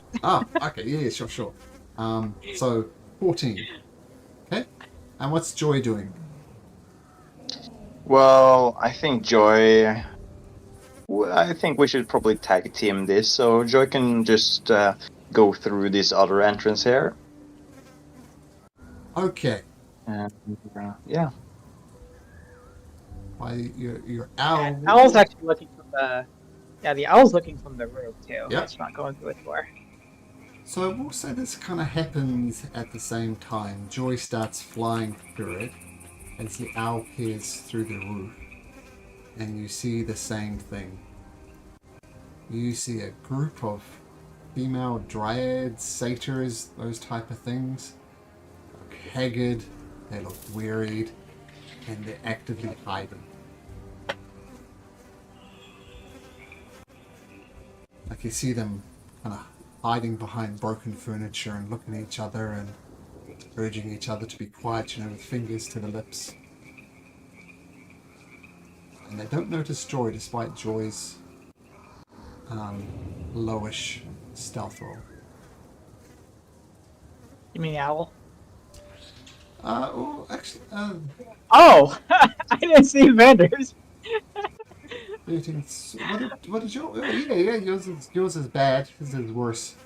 But regardless, they don't notice either the owl or the Joy, especially since the owl is on the roof and Joy's invisible. So that's what you see. Our animals are not stealthy today. Yeah.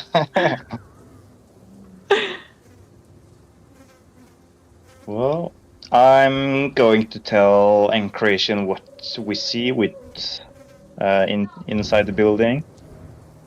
And I think once we've seen this, that, Yeah,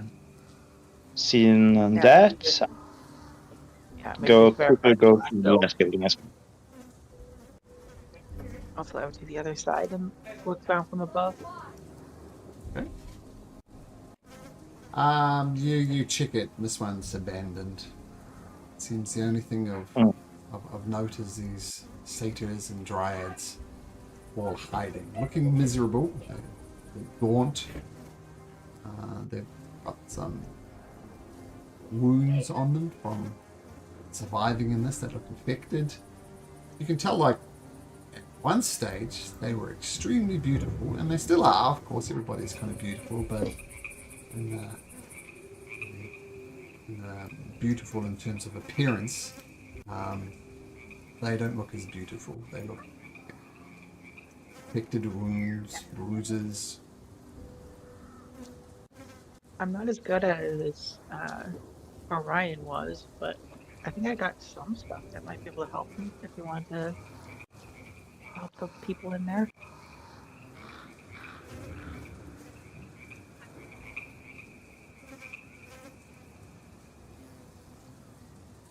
Well, should we approach them first?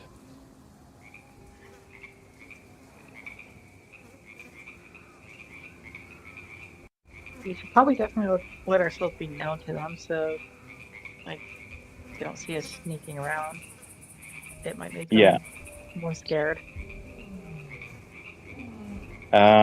Vander's going to go to the entrance, looks like the main entrance of the building at least, Mm-hmm. and he's going to shout, "Hello! I know there's a group inside of here, and I just want to proclaim that we're friendly. We don't mean any harm. It looked like you guys were hiding, and we don't want to startle you." You hear some frantic whispering coming from the room, and then one of them comes out in front. Look, look, we don't want any trouble. Look, people have promised us they've been friends, and the only thing we've seen here is people not being friendly. So, look, just please, just all we want to do is just to be left alone. I completely understand that, and we've been traveling through these lands for, well, a couple of time now, and we've seen a lot of misery and stuff like that. And to be fair, we don't really want any drama or any hostilities as well. We just want to, well, we're kind of traveling around these lands trying to gather as much knowledge as possible and maybe some friends along the way to help us, well, get these lands back to its former glory, if that makes sense. I understand what you're saying. Firstly, if what you say is even true, you're on a fool's errand. Any hope has abandoned this land for a long time. I don't trust you, but let me give you this one piece of advice, just in case you are friendly. We are the, I guess, former lovers of King Dazmag, but we've been abandoned when he died. Our his most favourite lover is out there, Saraldon. She's been truly cursed, though. I suggest you just avoid her, and would appreciate if you avoided us as well. So please leave.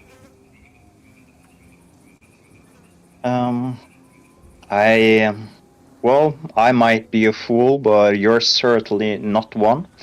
I wouldn't trust myself either. Even though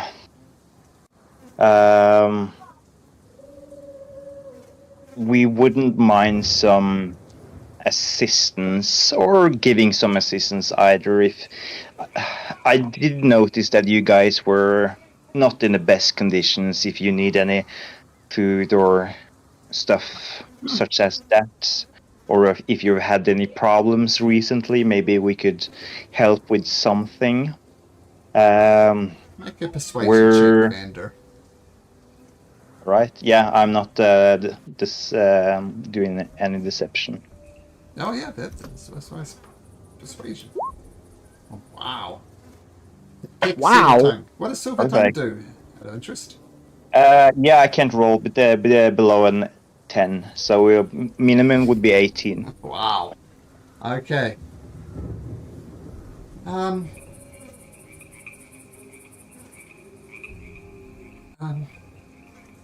You make an interesting point. We are hurt. You understand our hesitancy in trusting you, right? There's so Of much course. death has come to this land. Who are your companions? Who's this elf? I'm going to turn around and ask them to introduce themselves. Well, hi there. I'm Incration, and if you're worried about harm coming to you, just ask little buddy Batico down there. We don't normally harm the innocent. We actually liberated a town and saved this lady you see behind us over here. Nadiko and Aslan comes forward. Roll a d6. 5 or a 6. They don't recognize Matiko, but Matiko turns a bright shade of red because he knows what would happen in the court here. He never ventured in there because he wasn't welcome. He was only King Dazmag. Oh, I see you've gathered some creatures of the Fae. That is good. That is something. What about the gnome girl there? What's your story? Oh, I'm a forest gnome from the King's Forest back home. I've actually been helping the woods here. And she'll probably point to like a new bud of like grass or flower that's like just starting to grow from the edge. Actually just got done curing some of the heals that I was able. I'm not too good at healing myself people, but I can try to give you some kind of medical aid or food. I'm really skilled at dealing with plants and animals.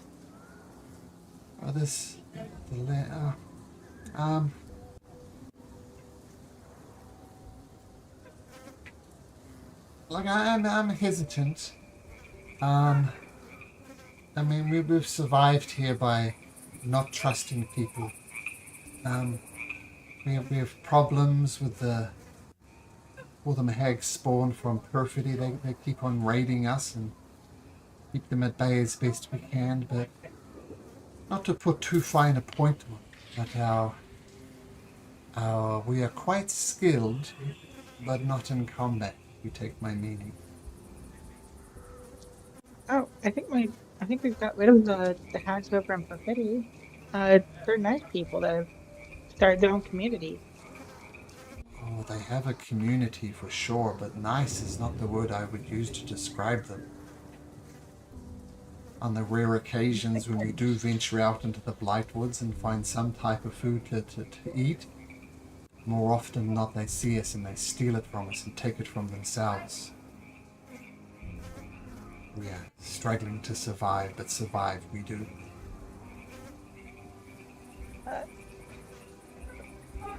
I think they're getting better at that. Right, guys?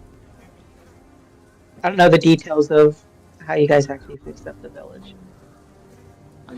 You turn them into, well, from firstly not punishing people for being good, and to start working the land a bit. It's a bit of a hard task given the conditions, but they are in fact trying to turn it around. That is true. You've done us a favor. So, yeah, at least at the worst case, you don't have to deal with their raiding parties anymore. That is good. Please, come inside. She welcomes you inside.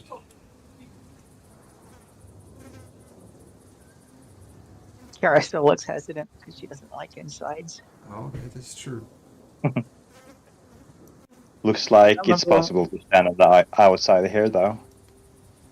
Yeah, I don't remember what my DC was, but I got a 14. I'll let you decide. I think that was high enough. Sure, let's go with that. But Okay. obviously a bit hesitant Yeah, to I'll go come- inside. Yeah, I'll double check later though if it's not. Sure. But she seems like really hesitant, just kind of like wringing her hands as she's like slowly walking in. All right. Well, welcome to the Amber Court. We would usually offer you fine wines and drinks, but we don't have much to offer. You have visited us. You must have had a reason for visiting us. Why did you visit the Court of Amber? Honestly, we were just kind of stopping by. It was a place on the way. We're looking for anything that would help us deal with the hags that are here and try to lift their curse. Oh, well, that. Once again, that sounds like a fool's errand. But I mean, we are no fighters. I'd assist you with that. Maybe if you let us know your plans, maybe we could provide information.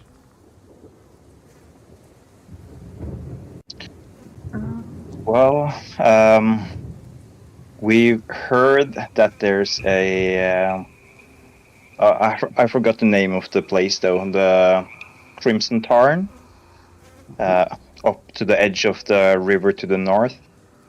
That there might be something resembling a hag, or maybe one of the hags themselves inside there. Oh yeah, it's worth investigating. You understand the type of powers you're dealing with, right? These are masterful deal makers. If you're looking to negotiate with them, it's best to assume you can't negotiate with them. And I also don't know if you know this about the hags, but during the war, when they took out King Dasnag, the hags, I think it was the small one, Tyke, was killed. But she came back. So they're tough negotiators and impossible to kill. Yeah, So we heard that they are kind of a pest in that regard. Very hard to get rid of. But, I mean, back where we come from, we're not from the Feywild. And our realm is also undergoing very big changes. It's very hard for people to live there as well. And we believe that the hags are somewhat responsible for the changes to our world. So, I mean, of course, it might be a grand quest, maybe even too big for us, but we don't really have too much of a choice now, do we? I mean, we could stay idle and do nothing and just accept everything around us, or we could try to do something. But yeah, it's going to be hard. Yeah, that's just how it is, but we need to do something. do you have any sort of leverage over the hags?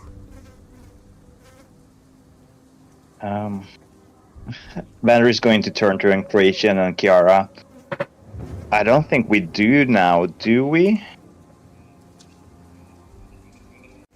Well, we have possibly, Vander. Remember that. I'm sorry, ladies, for saying this in front of you. Remember that bitch back hole might be a spawn of theirs. Oh. So Yeah, that's right, Vander. What you missed, that town we went to, that what we liberated slash am now the leader of, they all slightly resembled like Athena. Like it was possible they could be like a cousin or a half sister or something like that. like spawns of Athena, something No, like no, that. her mom could possibly be one of the hags, and those were all hag children. Oh, Yeah, they look similar, like the does way that mean sister and brothers look similar. Or cousins, you know. It's all very almost right? inbreedy looking. Yeah. Well, yeah, that's interesting. How would we be able to use that as a leverage, though? I'm gonna just. I'll whisper to Vander. Remember, we have the crown and Athena's head in a box. And it was the Um, hags that, and one of the hags is who cursed the crown. so you're saying they want that back? I don't follow. We basically have one of their toys, one of their chess pieces, one of their pawns. Hmm. Yeah. I mean, if they care for that, I guess that's something. If you're relying Vanner is on the bring. care of the hags, if you're playing on the sentimentality of the hags, you have already lost the battle.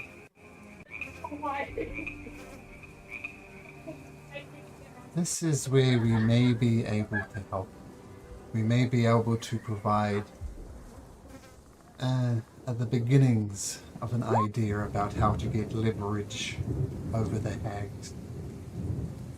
You've heard of the Hall of Arts. What do you know about it? You've heard of it, but that's about it. The Well, halls, yeah. the halls of art, like many things here, contain such beauty. Some of the greatest pieces of arts from across the realm. We know all the art pieces have been smashed and destroyed. One thing you'll come to learn here in the bleak mire is the hags love taking things that are beautiful and making them ugly. And you see some of the consorts kind of lower heads at this mention with their, I mean, there were perfumes, they had makeup, they had beautiful braids and combs in their hair, and now they're just dirty, they're filthy, they're disgusting. Disgusting in the sense of the hygiene isn't good because there's nowhere to really bathe or anything in here. And so that their beauty there has been made ugly. And this is a theme, hags. But she continues on. So as I said, we occasionally leave the confines of the Court of Amber and try and find food, try and find lost sisters, all those type of things. And one of the consorts made it all the way over to the halls of art, thinking maybe there's something in the bogs of rot. There is a creature in there. We're not sure who or what its name is, or even what it is, but it was arguing with one of the hags, and they got into a shouting competition about, of all things, art supplies. I don't know why they would be shouting over art supplies, but they were. Art supply. No, I agree, that is odd. But no one, and I mean no one, has the nerve to shout at one of the hags. That is a recipe for you to get your head cut off. So, And Christian's gonna just chuckle, knowing that they have a head in a box. So whatever that creature is in there, whatever the argument was about, and I agree, it's almost humorous to art supply. The creature did. That creature knows something about the hags. The hags are afraid of, and the hags don't want it to be known. I'm not saying the artist, I assume, is willing to divulge that information. I'm not sure if the hags had something over him as well. The mere fact that he shouted at them and they did not behead him speaks volumes. He knows something. So if you're looking for leverage, head to the Halls of Ice. That Well- is very helpful. Yes. The, Late. the guy that was shouting, the artist or whatever he is, did it look like a humanoid? Did it look like a person? Was it a monster? Can you try to describe it a little bit more? Didn't see it. Another one of the consorts come up and says, I didn't actually see it. It was... They spoke common to each other, which is interesting. I know hags know many languages. Why they speak in common, I don't know. But it was a very guttural version of common. No, it wasn't. I can say for certainty that it's not human. It's not elf, it's not satyr, it's not dryad. It's something else. I was too scared to look. I apologize. But leverage might be found in the Halls of Art.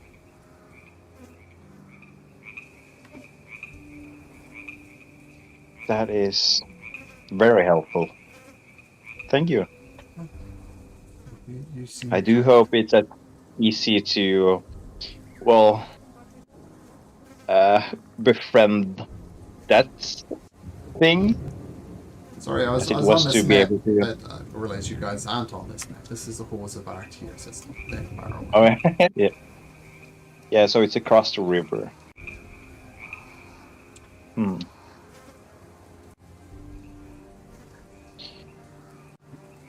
I How hope far- that's helpful. Sorry, you were saying, sir? You and your sisters, how far do you guys venture out into the woods, though? What's the furthest away from home you've been? I mean, we were getting desperate. This is why I ended up by the Halls of Art, just to see what was beyond the Blightwood. But basically, we know the Blightwood. We know... there's one area down here that seems strangely unaffected. I got you on the right map again? I do. Yeah. This area here, the Primal Bloom, we've called it, that seems unaffected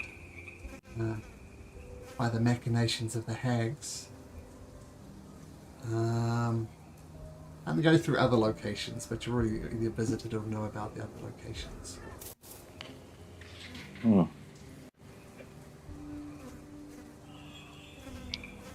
Yeah, I understand. Are there anything we could do for you? Oh,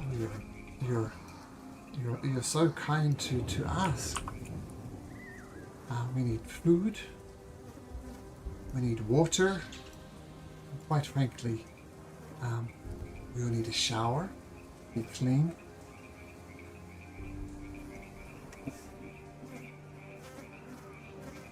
So, all of the basics, basically. Yeah, I mean, you understand, like, we're not hunters, we're not cooks, we're very skilled in one particular area, which is not very useful skill to have at the moment.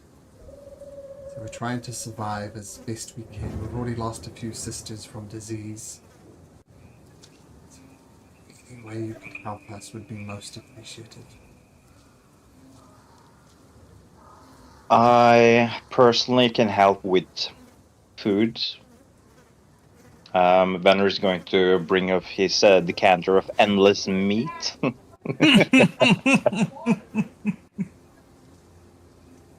Everything else, I can't really help with. Just borrow. I'll borrow Adai's endless water. and give them some Oh, sure. buckets full of water, fresh water. Okay, they appreciate it, and they put some in buckets and go bathe themselves, which they use the opportunity to try and comb out the knots in their hair as well with the aid of the water. Uh, um. Oh, a tube of meat. Well, back in the good old days, we used to eat chocolate, strawberries, and drink all sorts of delicate things. I mean, all these magnificent plates were presented to us with nothing more than bite-sized things, but the bite-sized things were divine. But as the saying goes, beggars can't be choosers. And they set up a makeshift fire and start cooking the endless meat. So messed up. The consistency of spam. Yeah, I think of spam when I think of the endless meat as well. Horrible. It's horrible. Yeah. Okay. I could probably do that. I could probably try to help clean up their hair as well. Like you guys used, you said you were used to being dressed up right here. Yeah. I could maybe try to help. Sure. How can you help? I was gonna offer. I was gonna try to like do druid craft to kind of like make little flowers bloom in their hair, and then try to like, after they're like done taking their baths and whatnot, I was gonna try to help them like braid their hair and like Nice. put little like flowers in them. Okay, they're very appreciative of it. Yeah, and yeah, that they're very very thankful about the water, the canter of endless meat, and Yara is kind of helping them maybe look a little bit more pretty again. The what was I going to say? Yeah, and they're wearing beautiful dresses. Beautiful dresses that are of rotten. It's almost another thing about a I could beautiful mend thing. those. Oh, okay.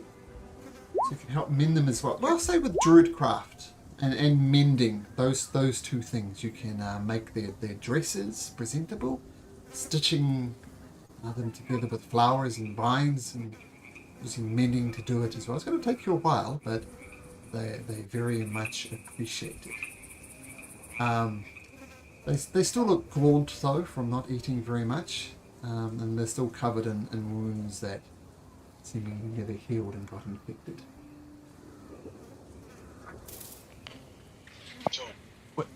With How many? with their Banded. spirits a little bit lifted up a little bit more, I'm gonna just whisper to a couple of them. Hey, do me a favor, the little guy, Mariko there. He's kind of shy. Could you flirt with him and just get him a little flustered? Oh, as I said, we are not skilled at hunting, we are not skilled at cooking, we're not skilled at cleaning, but we are exceptionally flirting. Hey, Medico. Yeah? I love your red hat. Can I try it on for a minute? And before I answer, she puts his hat on. You look pretty, Medico. Am I pretty now with your hat on?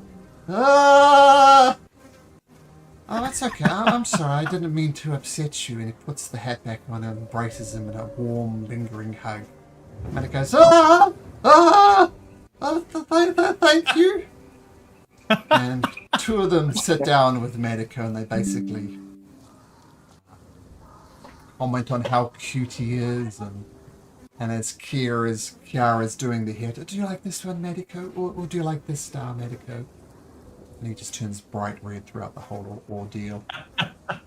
I'm just laughing at him. All right, and with the mass cure wounds, a lot of their wounds heal up. A lot of them were infected. That's gone. but some of the scars remain. So they're still scarred, but they're much better. You guys done an excellent job. Thank you. We've never felt this good in years. We're used to being spoiled, and this brings back good memories. So, thank you for that. Yeah. Before we leave, I have a request of you ladies, if it's okay. Sure. Do you happen to have anything that we could use that might be like art supplies? Any type of leftover makeup or anything like that? Oh, unfortunately, the makeup ran out years ago. Uh, Thank you. There is one thing, one more piece of information we could provide help with. On one occasion, King Desmag took us on a tour of the underground passages. Now, we followed his lead because we did not know which way to go, but he turned left, he turned right. He seemed to know where he was going. And, whoops.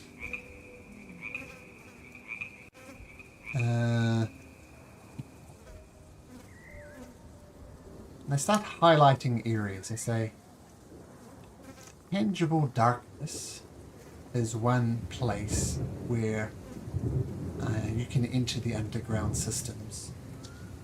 That places can come up in many different places. I don't know a meaningful way to describe which way to go.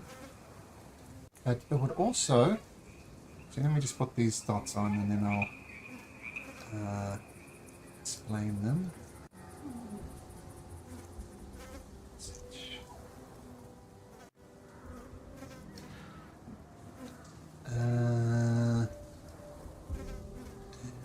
Horse, where is it?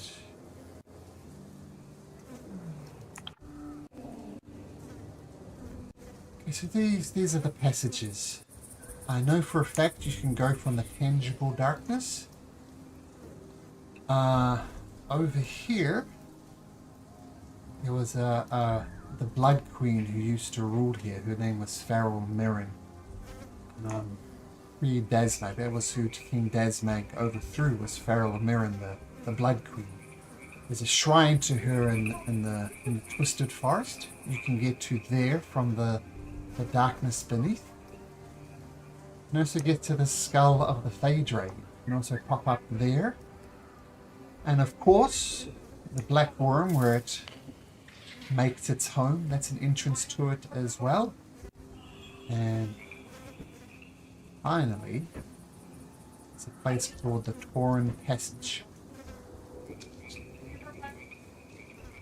And here's another place, and you can pop up from the darkness below.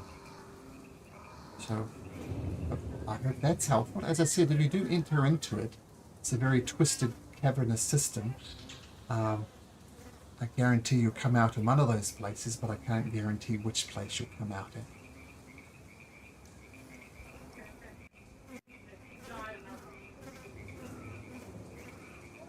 Oh, the skull of the Fey Dragon is right near the library that I know we need to go see.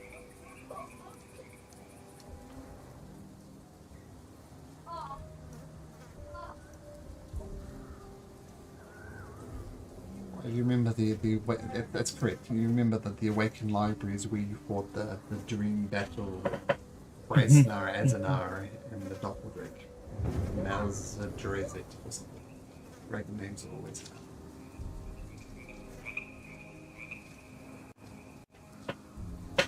hard. I hope that's helpful as well.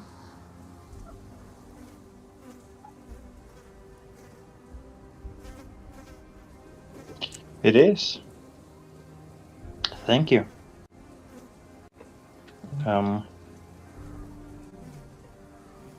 As I said, I'd be a fool to trust you, but maybe you are the light that this dark place needs. I mean, you provided us food, you provided us water, you provided us cleanliness, you repaired our clothes, you braided our hair.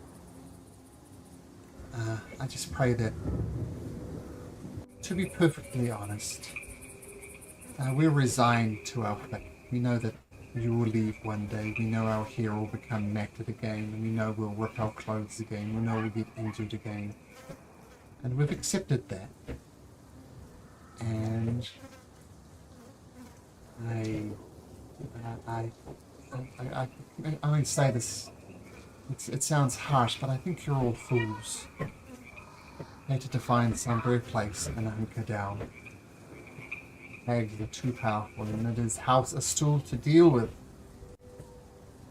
Well, just so you ladies know, there at King Dasmog's feast hall, Ruckish, we broke the curse on Ruckish, and he's serving fresh, great food again. Oh, maybe we'll pay him a visit. We've vindicated perfidy. They are no longer corrupt and evil. I am their new leader with great General Matiko over there. They are now farming and providing fresh ingredients for Ruckish. Well, that is good. If Rakesh is here, right? I'm sure he could probably use some like servants or people that help around. It's a really big feast hall. Player hasn't actually been there, so I don't know what the map looks like. But you probably need some people to help him around the place, right? Yeah, that's right. Especially, I mean, girls with your skills of flirting and whatnot, flirtatious. I mean, you want a good bartender, good servers. Perfect for a feast hall. Yeah, I got a couple of them. Be it cooks, bartenders, waitresses. The one thing we're lacking, though, is customers. For now. Maybe. We definitely have to learn some new skills because we know nothing about cooking. Oh, Ruckish could teach you. Yeah, and with Perfidy liberated now, I'm sure Ingracion could tell a subject that they can seek their comforts now at the feast hall if they need like food or anything. Yes, that is a good idea. Maybe if you do the thing that I don't believe you can do, maybe that would be an option. But let's assume that you defeat House Astor, that you defeat the hags. This whole realm will be leaderless. You said you have problems on your own, in your own plane. And what we'd most need is a leader to remain here. Would any of you consider doing that? And they look at you in Creation because you said you're the leader of the Perfidy. In Creation, assuming you do everything you can to help us, assuming they're defeated, the house and the hags, you would need a new leader. Would you stay? I definitely would give it a kind thought, that's for sure. I could be coerced into leading the Feywild. It would be always good for the Uncanny Vagabonds to have a contact here in the wilds.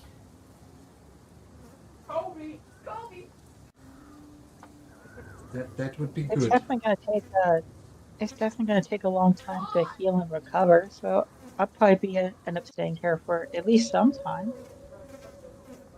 Well, what about the problems in your own realm, Kiara? Would you abandon those to live here? It would be perfectly understandable.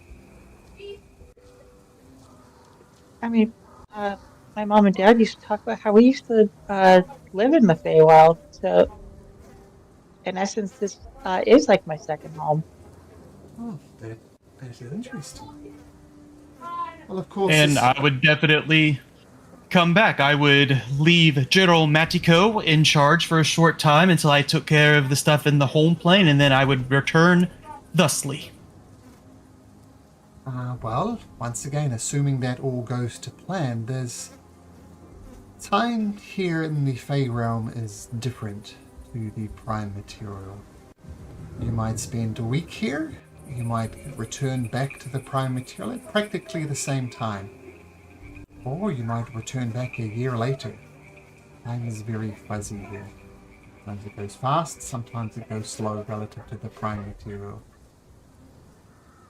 If things go well, maybe you return quicker than expected. You do what you need to do in the prime material inflation, and then you come back. Maybe you'll come back the next day. Maybe you'll come back in a year. Maybe 10 years. We don't know. And Kiara, if this was your second home, then if you could do what you've done even in this room to the rest of the Bleak Mire and remove those hags and remove those drows, and you'd be most welcome.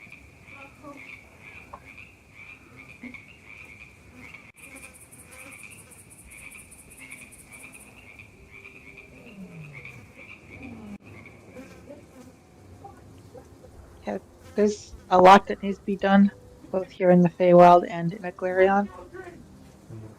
Indeed, this is a hypothetical at best. What about you, Vander? Would you consider staying here? Well, I guess it all depends on what's in it for me, you know? How is my life going to fit into the bigger picture, you know? I'm not going to proclaim that I'm a big hero that's just motivated by helping people, because I'm not. I do strive to some sort of acknowledgement. So if it would mean that I would have a good position in the Fey realm, perhaps I would stay. If not, maybe not. I don't know. It's a hard question. It's And even harder to answer. It almost seems like a dream to talk about it now. But this place was full of life, full of singing, full of dancing, full of all sorts of wonderful things. We'd ride on the Capri goats. We'd visit the orchids. It was quite idyllic. A little piece of heaven. We thoroughly enjoyed it. I think, to be perfectly honest, one of the things that led to the fall of King Dazmag was things got a bit too much. People drank too much. They partied too hard, and it turned into debauchery.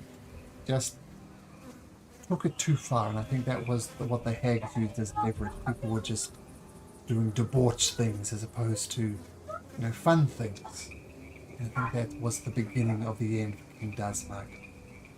But if Kiara can do what she says she can do, and once again I have doubts that she could accomplish it, this place would be a little paradise.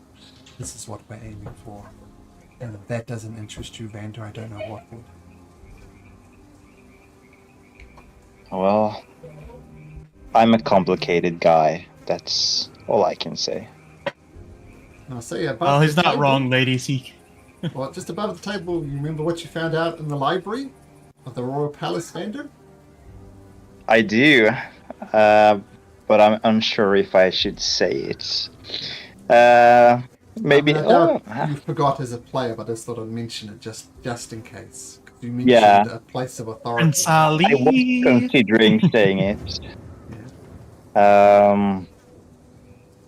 But I mean, you guys are. Maybe you guys don't fully trust us yet, and I think that doesn't make you guys fools. I didn't trust envy you, that. and now I do. You were kind, and there was no need to be kind. I'm not sure if the information we gave you was as valuable as the kindness you did it. And you did some kindness before we gave you the information. So despite years of mistrust, I think we found some allies here. Well, I'm really glad to hear that. To be honest with you, I've gain some insights into. To start at the beginning, I have a pretty complex past, a pretty complex family background. But in recent times, I've found some clues that might connect me to the royal family. Oh, So interesting. I don't know.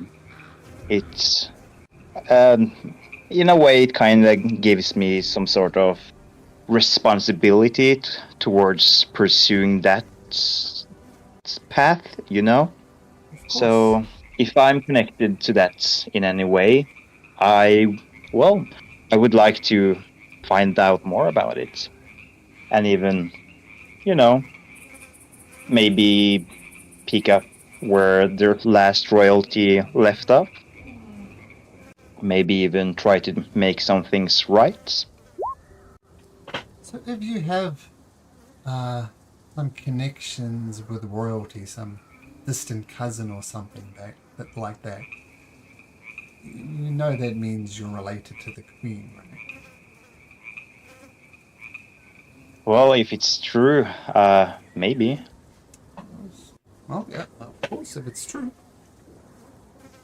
And I assume, it goes without saying, but I assume you're a fan of King Azanar. We heard of him, we heard great things about him.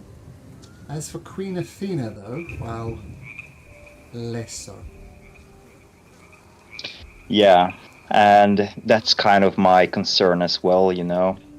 There's a lot of things that she's done that shouldn't have been done, and mistakes that need to be unturned and made right.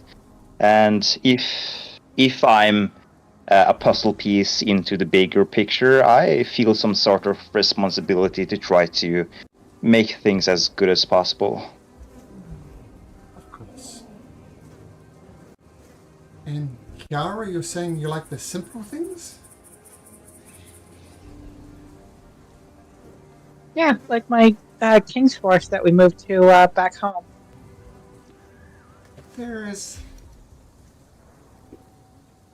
with that in mind, there is one other place I think we could share with. You mentioned you don't like structures, you don't like being inside.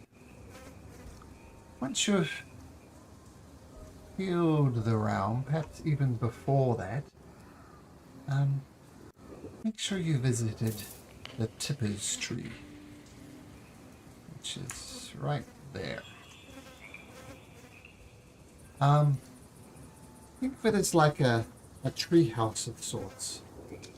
I think you'd like it. It's a magnificent tree. It's hard to find in the twisted forest, and they give you vague directions on how to get there.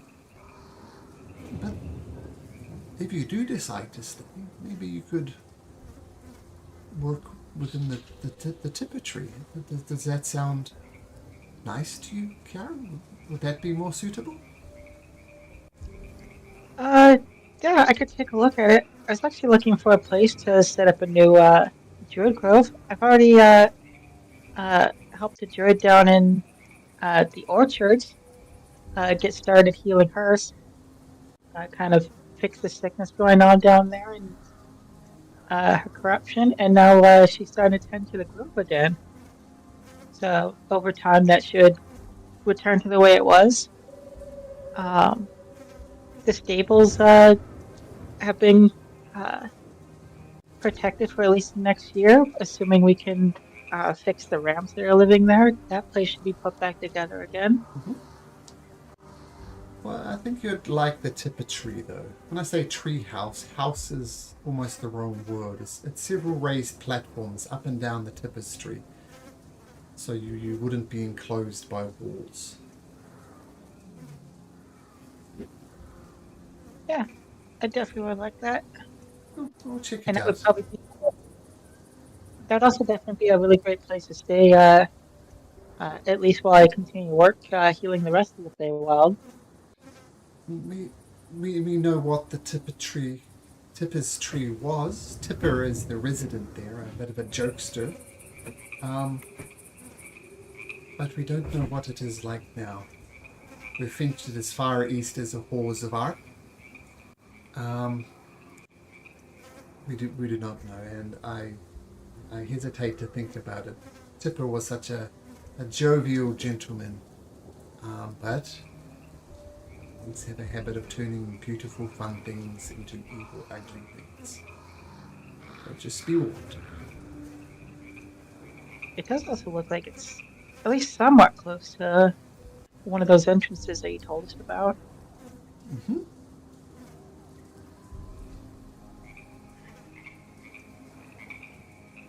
Looks like Um, it's about 3 miles.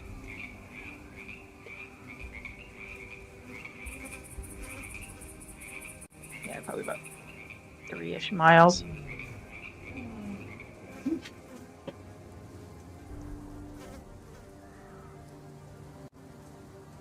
They spend some more time just enjoying your company as once the braiding gets started and Kara is working hard to make their clothes better, to heal their wounds, to use her druid craft. Eventually, um, night comes. Uh, get a long rest. You haven't been pretty long rested anyway. And you wake up the next morning. Now, since we're getting closest to the end of the session, where do you guys plan to head next? Maybe have that conversation. I think it's to Perfidy to try to get some horseshoes for the goats. Mm-hmm. and then we should to return, the right? goats. Yeah. Yep, and then back to the goats, and then if that plans out, then ride the goats to the Crimson Turn. Okay. Yeah. All right. So, you say farewell to the king's consort. They're feeling much better. Oh yeah, bunch of flowers combined. Yeah, okay. They all have a nice set of flowers now, which they will definitely be taking care of as best they can. I assume you leave them with lots of water. With all possible containers they bring out, and you fill those up with water, and you place some flowers in those. Last forever, but will last. And say your goodbyes for now, at least, and head. And if we are doing a long rest, I can swap out for create water and give them some water for the morning too. Sure. So Oh, we got Adai's endless water flask. You don't have to swap out that spell if you don't want to. Oh, okay. I didn't know if you wanted to keep it instead. Oh no, I'm using it to create water for them and taking it. I'm not giving it to them. They're filling up many containers as they can. Okay, so yeah, don't need to swap out that spell. But what you can do, Kiara, is roll me a d20. Cool.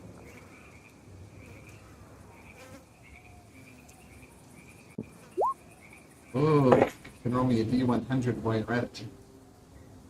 Uh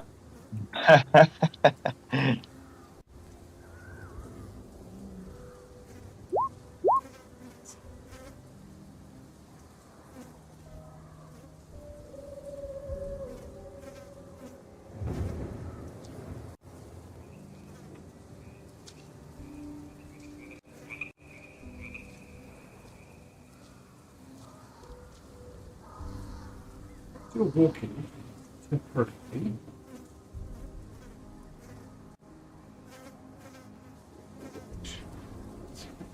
Ah, if you remember, you had a dream archmage.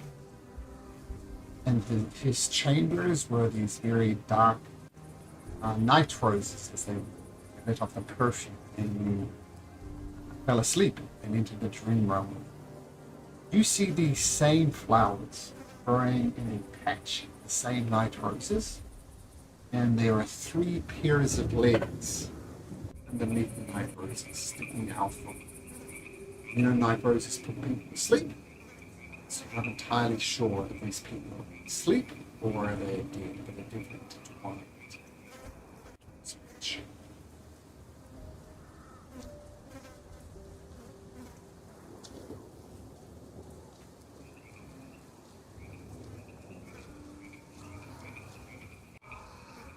Do we want to wake him up?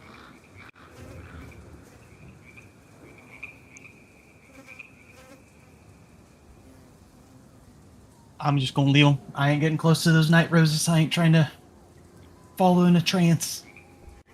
Let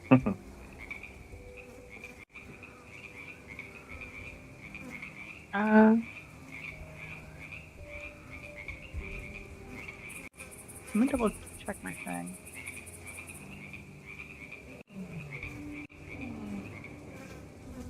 I could try to go there and wake him up. I can't be put to sleep.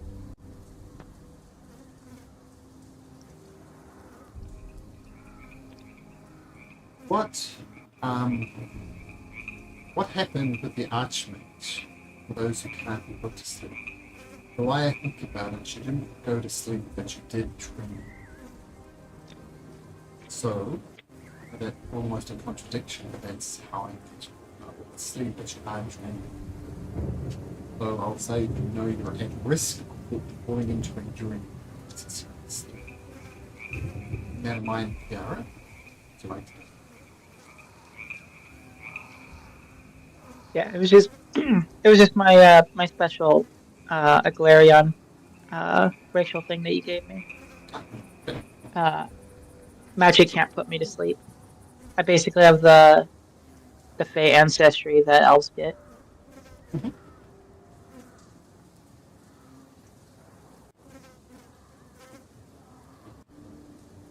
She's backing up. Kiara's thinking about Vander.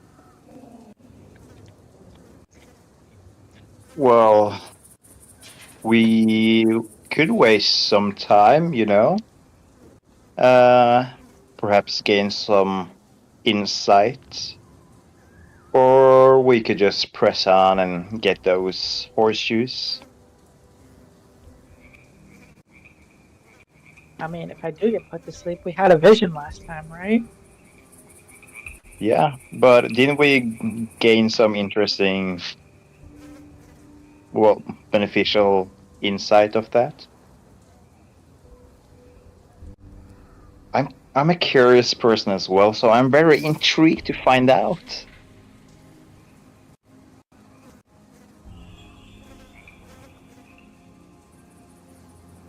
There's also Vander is nature just flower related, so yeah. I think Kiara is very curious. Vander's just going to look over at Encration as he slowly approaches and be like, are you going to stop me if I go there? No. No. Alright. Yeah. I'll go. Kiara and Vander approach the hatch.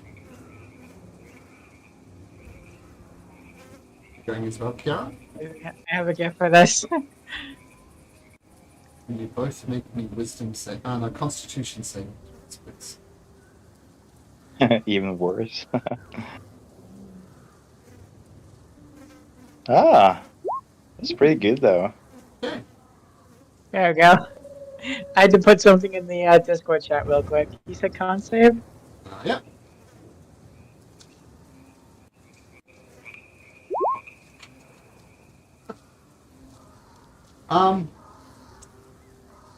Feel the night rose taking hit. You both know what to expect. Remarkably, it's just slipping into the dream-like state of the dream realm, right at the base of these three creatures. Both make me medicine check, please. We avoided the night roses for now, at least. Check on these people. I'm going to Bardic Inspiration Kiara though, and give her an 1d8. Okay. And I'm going to medicine for myself. This Bardic helps. Better than me though. Well, Kiara is definitely more the healer of the group, a lot more than Panda anyway. And definitely, definitely go with the plant-based medicines. I do have herbalism kit proficiency if that helps at all. Well, You learn all you can learn about these bodies. You kind of get down on your haunches and have a look at them individually. Their chest is not rising up and down. Come to the conclusion that they're not asleep very much indeed. Oh, yeah. Unfortunately, these travelers passed away. Uh, could I gather how long they've been deceased for? 16 medicine, uh, less than a week. They've started deep into it, which is why they could have been alive. They still haven't rotted that much. So less than a week. Yeah, unfortunately, I don't have anything that could do anything for people that have been dead for a week.